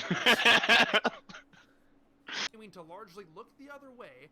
I'm tired of there being no way to move a Dragon Ball plot along without Vegeta drunkenly stumbling in. You mean you just don't like the story? Like, Vegeta's intrinsic to the story, bro. He's a big part of the story. It isn't just to make the story have like a crazy like turn all of a sudden. Like, it's a legit thing that's happening because it's the fucking story. And breaking things. So yes, there is some genuine poignancy to bring out of this situation. Anyway, the video's over, but yeah, no, that comment makes a lot of sense. I feel like whenever Leaf shows me these videos, I just realize Dragon Ball's better than I thought before I watched it. Like, which is crazy. Like, it has like the opposite reaction. I'm like, wait a minute, that's insane, actually. Like, Toriyama did write the ellipses. Like, I didn't even realize he did that. Like, Let's play the it was final, so much more blatant. We'll play the final 56, and then Leafy got his money worth. Situation, which we'll eventually get to when Vegeta does make some actual effort to atone for this. But honestly, I just have a very difficult There's time so many threads that this Mr. Fusion just doesn't understand. Being absent for a large section of this story arc, and to be honest, I never miss him. Oh, that's great. Anyway. He made a joke earlier in the video, which I believe was referencing, like, he was comparing Vegeta to Donald Trump, and it's like, cringe. What the fuck? Yeah, I was like, he's like, I've endured that for 4 years. Like, oh wow, I bet your life was so hard, man, so hard in the United States. Oh, this must have been horrible. All right. So Yeah, let's get your thoughts. Were you satisfied with yeah. that? We went pretty deep with that. Sure. So at the end of the day, though, he only really said there were two things he felt like should have been different. One was either the betrayal in the Cell arc shouldn't have happened, or, for us to actually see in another arc that would happen between Cell and Boo that Vegeta doesn't betray them. And this is more like for the audience to like actually just be able to see that Vegeta is more on the straight and narrow to make his, make his betrayal and that kind of stuff more surprising. I guess he already kind of like addressed that, for the most part. He stops doing it after the Buu saga, though. That's like part of the development of the character is to finish off the conflict with Goku, and then his character has a full completed circle because they. Yeah, if Vegeta betrayed him like in the fucking like Tournament of Power, like I don't know, maybe. But... Yeah, that'd be weird, but he hasn't done that since at all. Yeah. There was like when I first watched Super, like back when it first started, my first problem I had with it, obviously when I was younger, was I was like, damn, they really reverted Vegeta's character compared to how things were in the Kid Buu fight when he was very respectful towards Goku and he completely was a different person, and then like they had him on this whole like blah blah blah blah Goku's stronger than me, all this shit, and it was like a bit of that there at the start bothered me, but even still right now since then he hasn't betrayed Goku. Like he's actually just been a completed normal, like he's actually just a normal character now. He's like a Again, what he was talking about there is that would actually make it so it's more surprising for the audience, whereas he feels like it's not as shocking here because it's something again that has happened before, and there's nothing to really suggest it wouldn't happen again. And again, he's just talking about here in the Buu arc, so he's not considering anything past this point. He's just considering what's happened before. Yeah, no, that was just for an example of how like if you actually look, if you look at what the whole series did leave. The Saiyan saga, right? Then the Android and Cell, and then Buu. It completely developed Vegeta's character, like all the way to a point where it was completed, and it was completed in the Kid Buu fight, where he gives his respect to Goku, and he actually says in his own inner monologue that he completely respects Goku. He's like, "Yep, you're number one. I'm gonna be your boy," and that's that. Like that's character development, bro. Like he did a great job. Toriyama did a really great job on a character that people consistently keep saying he disliked, like the whole time, which I'm pretty sure is bullshit, but... Alright, and then the other thing he said that felt like it should have been different, again, because he said, like, all these events, they play out fine, they work fine, it's just, he felt like, that Vegeta is far too culpable in his actions, and this emphasis should have been more on the fact that he is being controlled because of the evil in his heart, and you know what I think is evil. You know what's really evil that Toriyama just doesn't agree with you on. What? Toriyama believes in this very human trait called redemption. Do you know that? Like he believes in reformation, redemption. That's the whole point of Goku's character. Okay. Okay. So when Mr. Fusion is doing this like weird shit, like Vegeta did these bad things, look at him, he's never gonna change. Like, do you realize like how that's like not at all what Goku or anyone else represents? Like, it'd be totally contradictory if the character development is that they alienated Vegeta and treated him like a villain. Like, it doesn't even make sense. Like, can you just absorb that basic idea? Like, and then you don't need that video at all.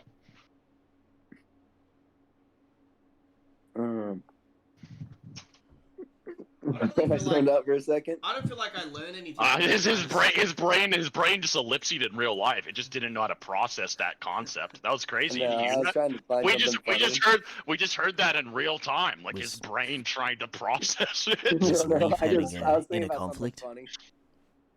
What? Redemption? Reformation?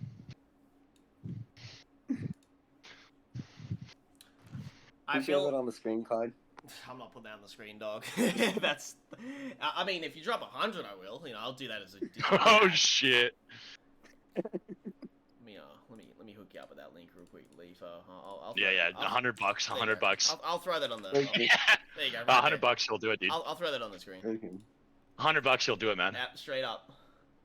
Right now. I'm at the cap right now. Yeah, that's all. I didn't really want to put Hitler on the screen anyway. Just saying.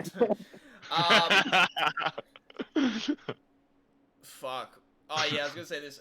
Leaf, bro. Every time I watch one of these videos from this guy, like whether it's watching Seth react to it, like I don't learn shit. I just get pissed off at how much that guy just hates the series. He doesn't like Dragon Ball, bro. All he does is bitch and moan about every single fucking part of the series.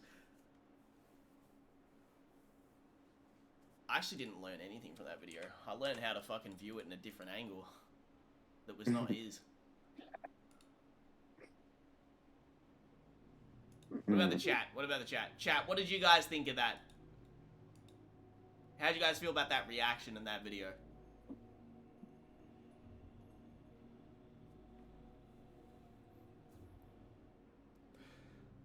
Mr. Fusion does not like Dragon Ball, says easy. Well, Leaf, you got what you wanted. I hope you have a good rest of your day. Yeah? Any chance we can play his eulogy? He gave one for Toriyama, his most recent video. What'd you say? Is there any chance we could play his eulogy for Toriyama? He gave it in his last video. No. Okay. Anyway, hope you have a good rest of your day, man. Catch you later. You too. Bye. You're the go, Leaf. And that was the end of Leaf. I was getting zoinked out talking about that shit, bro. A proud Saiyan prince. Mr. Fusion doesn't like Dragon Ball. People are flawed. I didn't learn anything, man. It just made me sad. Genuinely appreciate Dragon Ball more now. His videos are good background noise. The hate made my love stronger. I'm evolving. Bro needs to retire. Vegeta is badass, but he is not the best photo character of all time. No, Mr. Fusion's great. Just Leaf Blade just always forces me to watch his video for money, and I just have nothing good to say. Like, ever. Like, he wants me to, like, lie about it or something. Like, I don't know. Like, Dan I'm just like... 95. I love you, bro. Say it back to him, Seth. Say it back to him. Look what he said. He said, I love you guys, man. I don't see it. Oh, Dan Ferns. Thanks, man. Thanks, man. Appreciate you, bro. Opinions. It is very interesting when you watch a video like his to see someone that views the series like actually the opposite way. It is pretty interesting. Yeah, I hate my fans. I hate them all. Clip that. Is he a prominent YouTuber? I've never heard of this Fusion guy. Not really. His channel's like 30k subs, but Seth wanted the more controversial one. Nope. Nah, I clicked the. So this is what it was chosen. I gave Clyde the list of videos. Yeah, I chose the Vegeta one. And then I asked Leaf, you know, what type of videos do you want? And he gave me 3 options. And then Leaf, you said, you know, this one's controversial, this one's not, or whatever. And I said, all right, so why do you want me to react to it? And he's like, I like to hear the other side. And I'm like, okay, well then show me the one where I'd have more of the other side. And so, nope, I did what you wanted. Yeah, I picked the Vegeta one because that's the one character in the list of videos that I actually cared about talking about.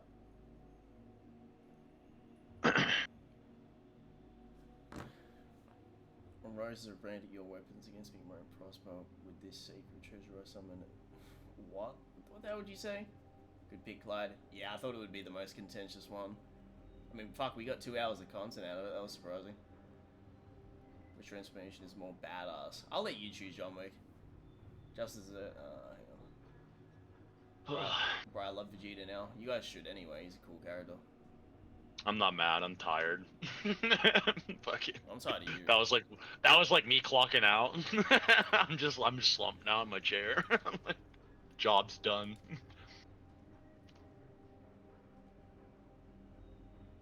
This is me right now. Like.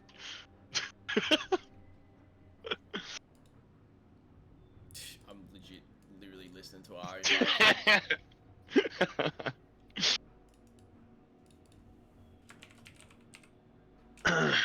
Boys, now's your time to hit the Streamlabs link, ask us some questions, we'll slap it on the screen. I want to give a thank you to Jose earlier for the 25.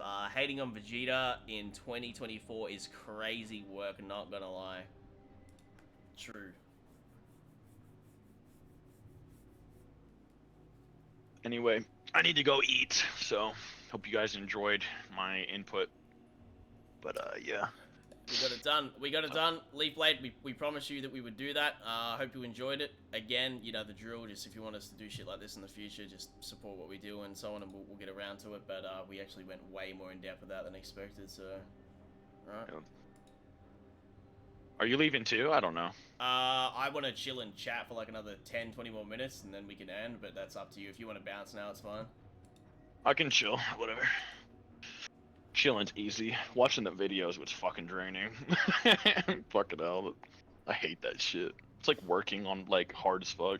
Yeah, like seriously. Locomotive, we just like, dude, we literally just clocked out of a 9-hour shift, bro. Like, come on, bro. Streamline's link right there, man. Seriously. That's what it feels like. Mema too, by the way, the link's right there. Mema and Locomotive, come on, man. We're struggling, bro. Like, come on.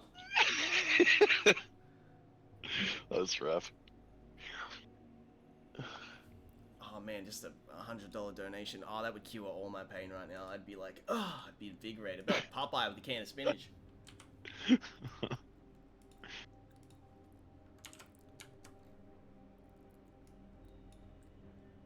me slap Joestar's dono on the screen. Super appreciate that, Joestar.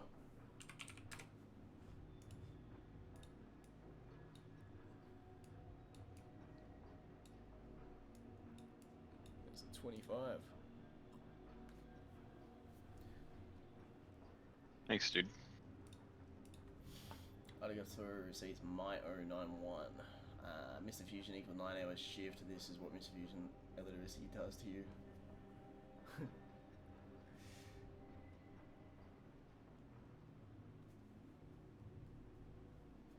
There are people that really do interpret certain series in a whole different angle. But I feel like in his case he actually just doesn't like it.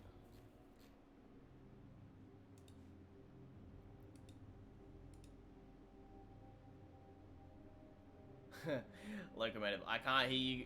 I can't hear you. My ears are dehydrated from listening to Vegeta slander for an hour. Don't worry, man. That super chat, it'll clean them out. They'll be rehydrated. Apparently, people have been debating 4D Eisen a lot on the feed. Oh my god. Whoa. Higher dimensional entity.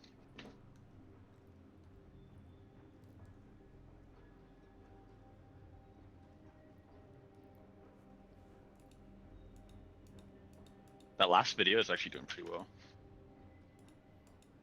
Maybe I should just make some more dumb shit like that. Fuck it.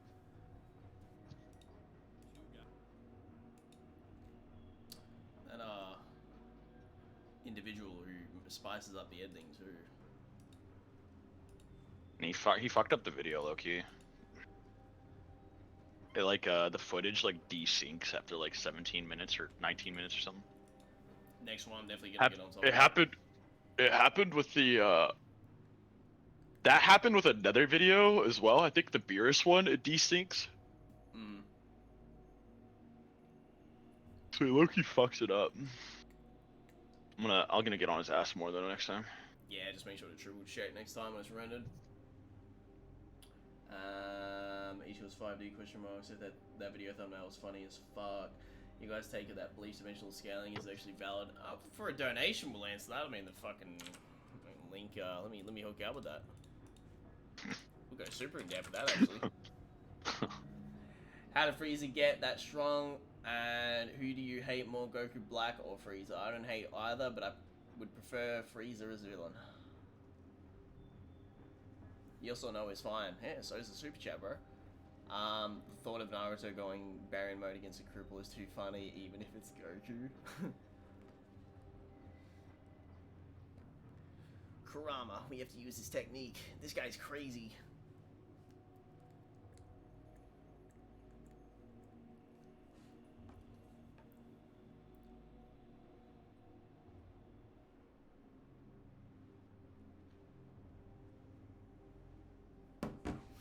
I was thinking due to additional lore from 1,000 years ago, all of that.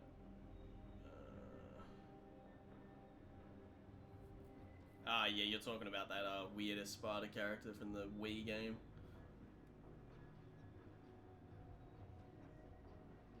It's pretty cool that they did stuff like that back in the day.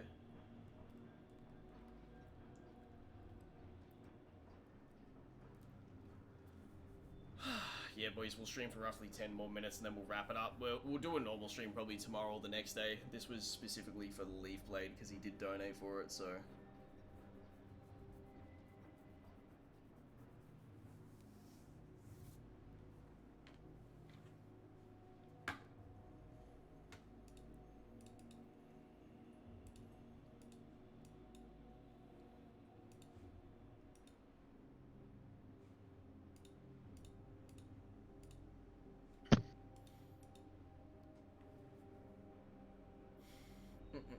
Chat, you are welcome to comment. There are 85 people watching. Feel free to comment anything you like.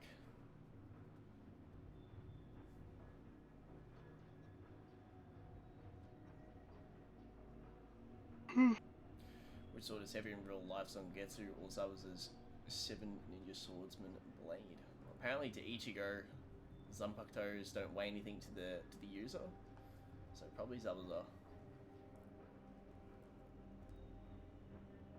Zabu's just swinging around a big fucking chunk of iron like a fucking Dark Souls character. A big doyon. Hey, that new Dragon Ball game is going to be it right there. I'm still waiting for a Bleach game for the PS5. Yeah, we don't know what the Bleach game is going to be, but there are leaks of a licensed trademark already made for it. Dragon Ball game, something people should be more suspect about is the fact that Spike Chunsoft is working on it, so I feel like we're either going to get the best game we've wanted for many years, or we're going to get a game that plays very stiff when it actually drops. Not as heavy as Guts' Blade, probably. Yep. Do you feel like Gojo should come back? Yeah, I think it'd be good for the story. Is it good writing? Different story, but is it good for the story's popularity and hype? For sure. Madoka Magica stream, Clyde and Seth. Yeah, fucking $1,000.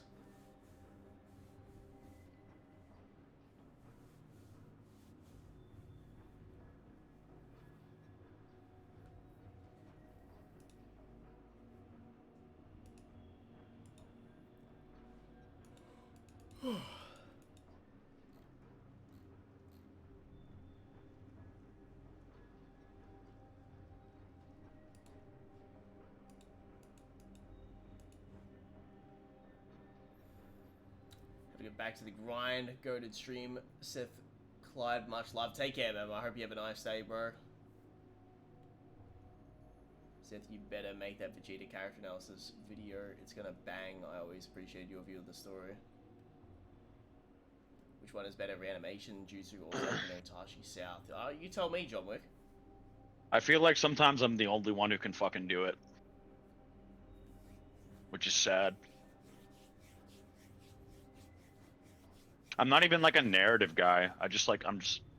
But I do get it. It's a gift I did not choose.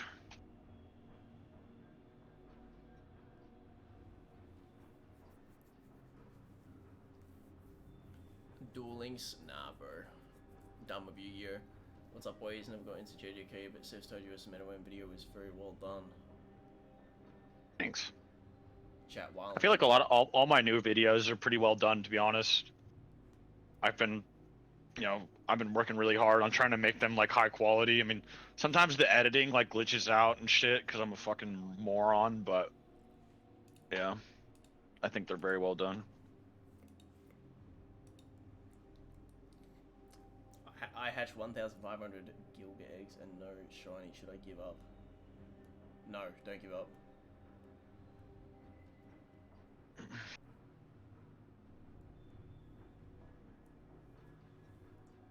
Yeah, the desyncs are pretty annoying. What's up, Galvino? I'll make sure the next ones don't have that. I hope you're well today, Galvino. You should be playing Tekken, by the way. We need to see you rank up. Shiny hunting be like that. Thanks. It's Raphael.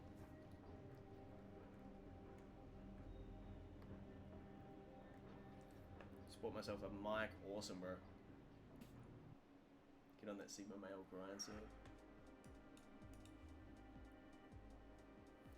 Gonna spread my own wings. Yeah, well, you know how to make videos now, so you can always ask us for guidance on anything. We'll fucking help as best we can.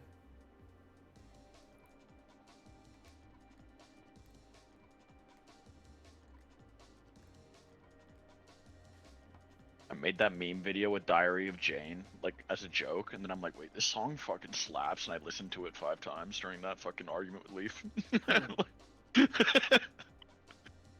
I felt like such a boomer.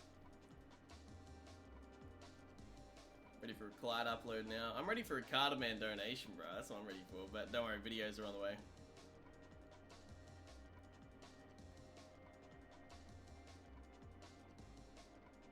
Dio and security team up, how fuck would the world be? No one would stop those two as a duo, bro. Honestly, I think the only thing we could do is like gaslight them into fighting each other. Hope they kill one of them. Worldwide television announcements on how they're scared of each other. Yeah. Just get one, like, and then we'd only have to deal with one of them, and then like maybe we gotta hope it's like Sukuna or something. Like Sukuna will just like damn, no one has powers, and maybe he'll just like chill out. Yeah, yeah. Or he'll like turn himself into a cursed object, like, yo, bring me back when motherfuckers matter.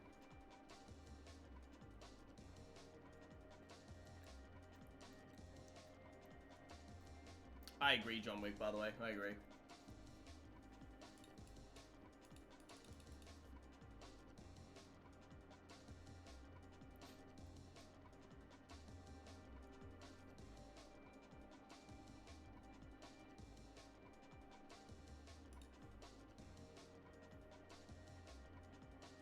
Thank you for the cheer, Mike. Appreciate that, bro. Whatever the Goofy Farmers did. John Wick, what's your PR? Next month, I guess I'll bring MF Dragon Ball name video. I feel like Clyde might enjoy hearing about all his pronunciation choices. Yeah, I mean, hey, bro, for a donation, we'll do it. Dio would probably win that fight, though, low key.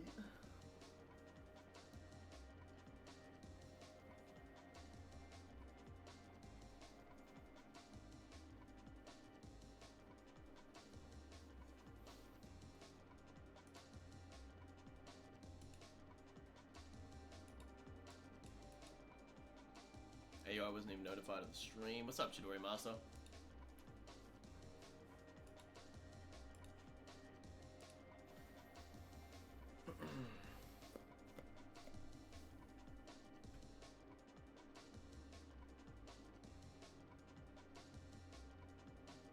It is fucking almost 8 AM here.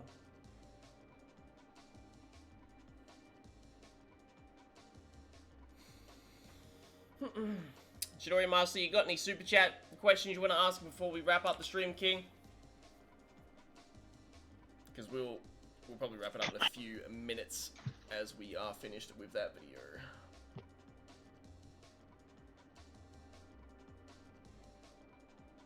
Absolute omnipotence, exactly, bro.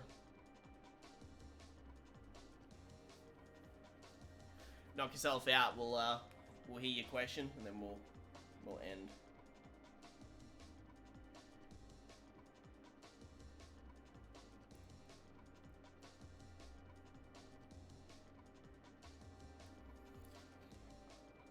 Clyde, you listen to the artist Rez. If not, you should add that song to someone else to your playlist.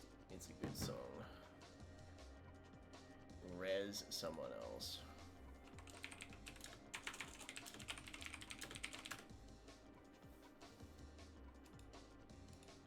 I have added it to my watch history. Favorite Playboy Cardi album? I don't really mess with his music like that. I've heard his music before, like singular songs, but nah, I don't like have a favorite album. Do you guys think Frieza could break through Goku's Avatar defense? Probably.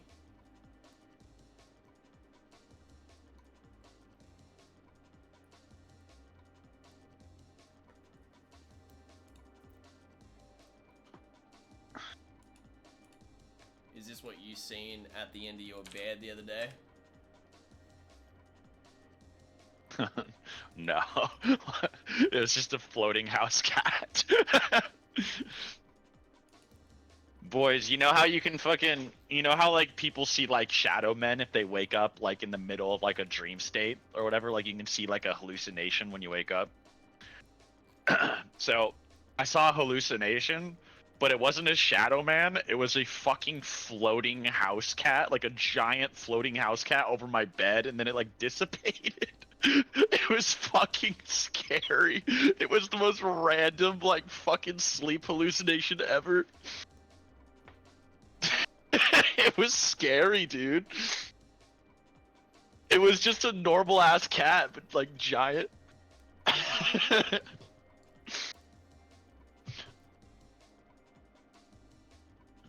My sleep paralysis demon was the cat. I got nothing I can think of for a question. You know, you should just super chat out of the kindness of your heart. Actually, that's even better. What if Seth betrayed Clyde and trapped him in the hyperbolic time chamber for 1,000 years? That's kind of. Clyde would go fucking hollow. Like, Clyde's going hollow like a Dark Souls MC. Like, no coffee, no internet. That'd be insane. imagine being stuck in a void for 1,000 years by yourself. Like, you're gonna be. He's not gonna be alone for long. Let's just say that. Like. How did you get through it, man? I got lots of friends in here. They're all in my head. I could write a book with the amount of crazy dreams I get. That's terrifying. Ashen one looking Seth being haunted by the cat in the hat with the green eggs and ham. Yep. Dr. Seuss ass villain.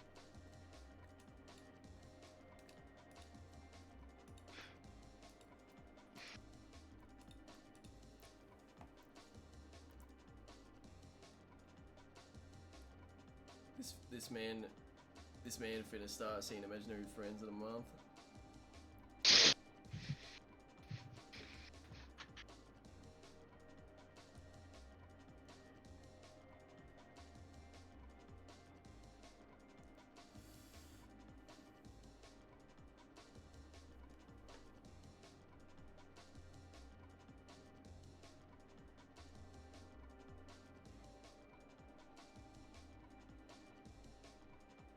Well, new JJK chapter in a day or so, boys.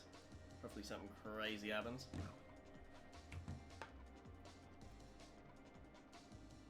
Being stuck in the HTC E8 fate worse than death, low-key. Yeah, me too, Galvino. Alrighty, boys. We're gonna wrap up the stream here. We did this just for Leaf Blade, and Sparta with the 25. Appreciate that, bro. Appreciate that. Wasn't expecting that at all. Thank you, bro. Appreciate that. Good way to end it. Yeah, thank you very much. We're doing that for Leaf Lady because he did donate for it, and we did promise him, so we didn't want to, not get it done. I thought it was pretty fun. A lot of shit was crazy early in the stream when he said that fucking shit. I was not expecting that Leaf Blade, but that being said, boys, super appreciate all the support on this stream. Even if it was just like a more casual one, we'll probably be live tomorrow or the next day. Hope you guys are doing well. Hope you guys missed our streams. We'll try to get back in the swing of making content and streaming all throughout April. So thank you for your support, boys. Take care of yourselves. Be safe.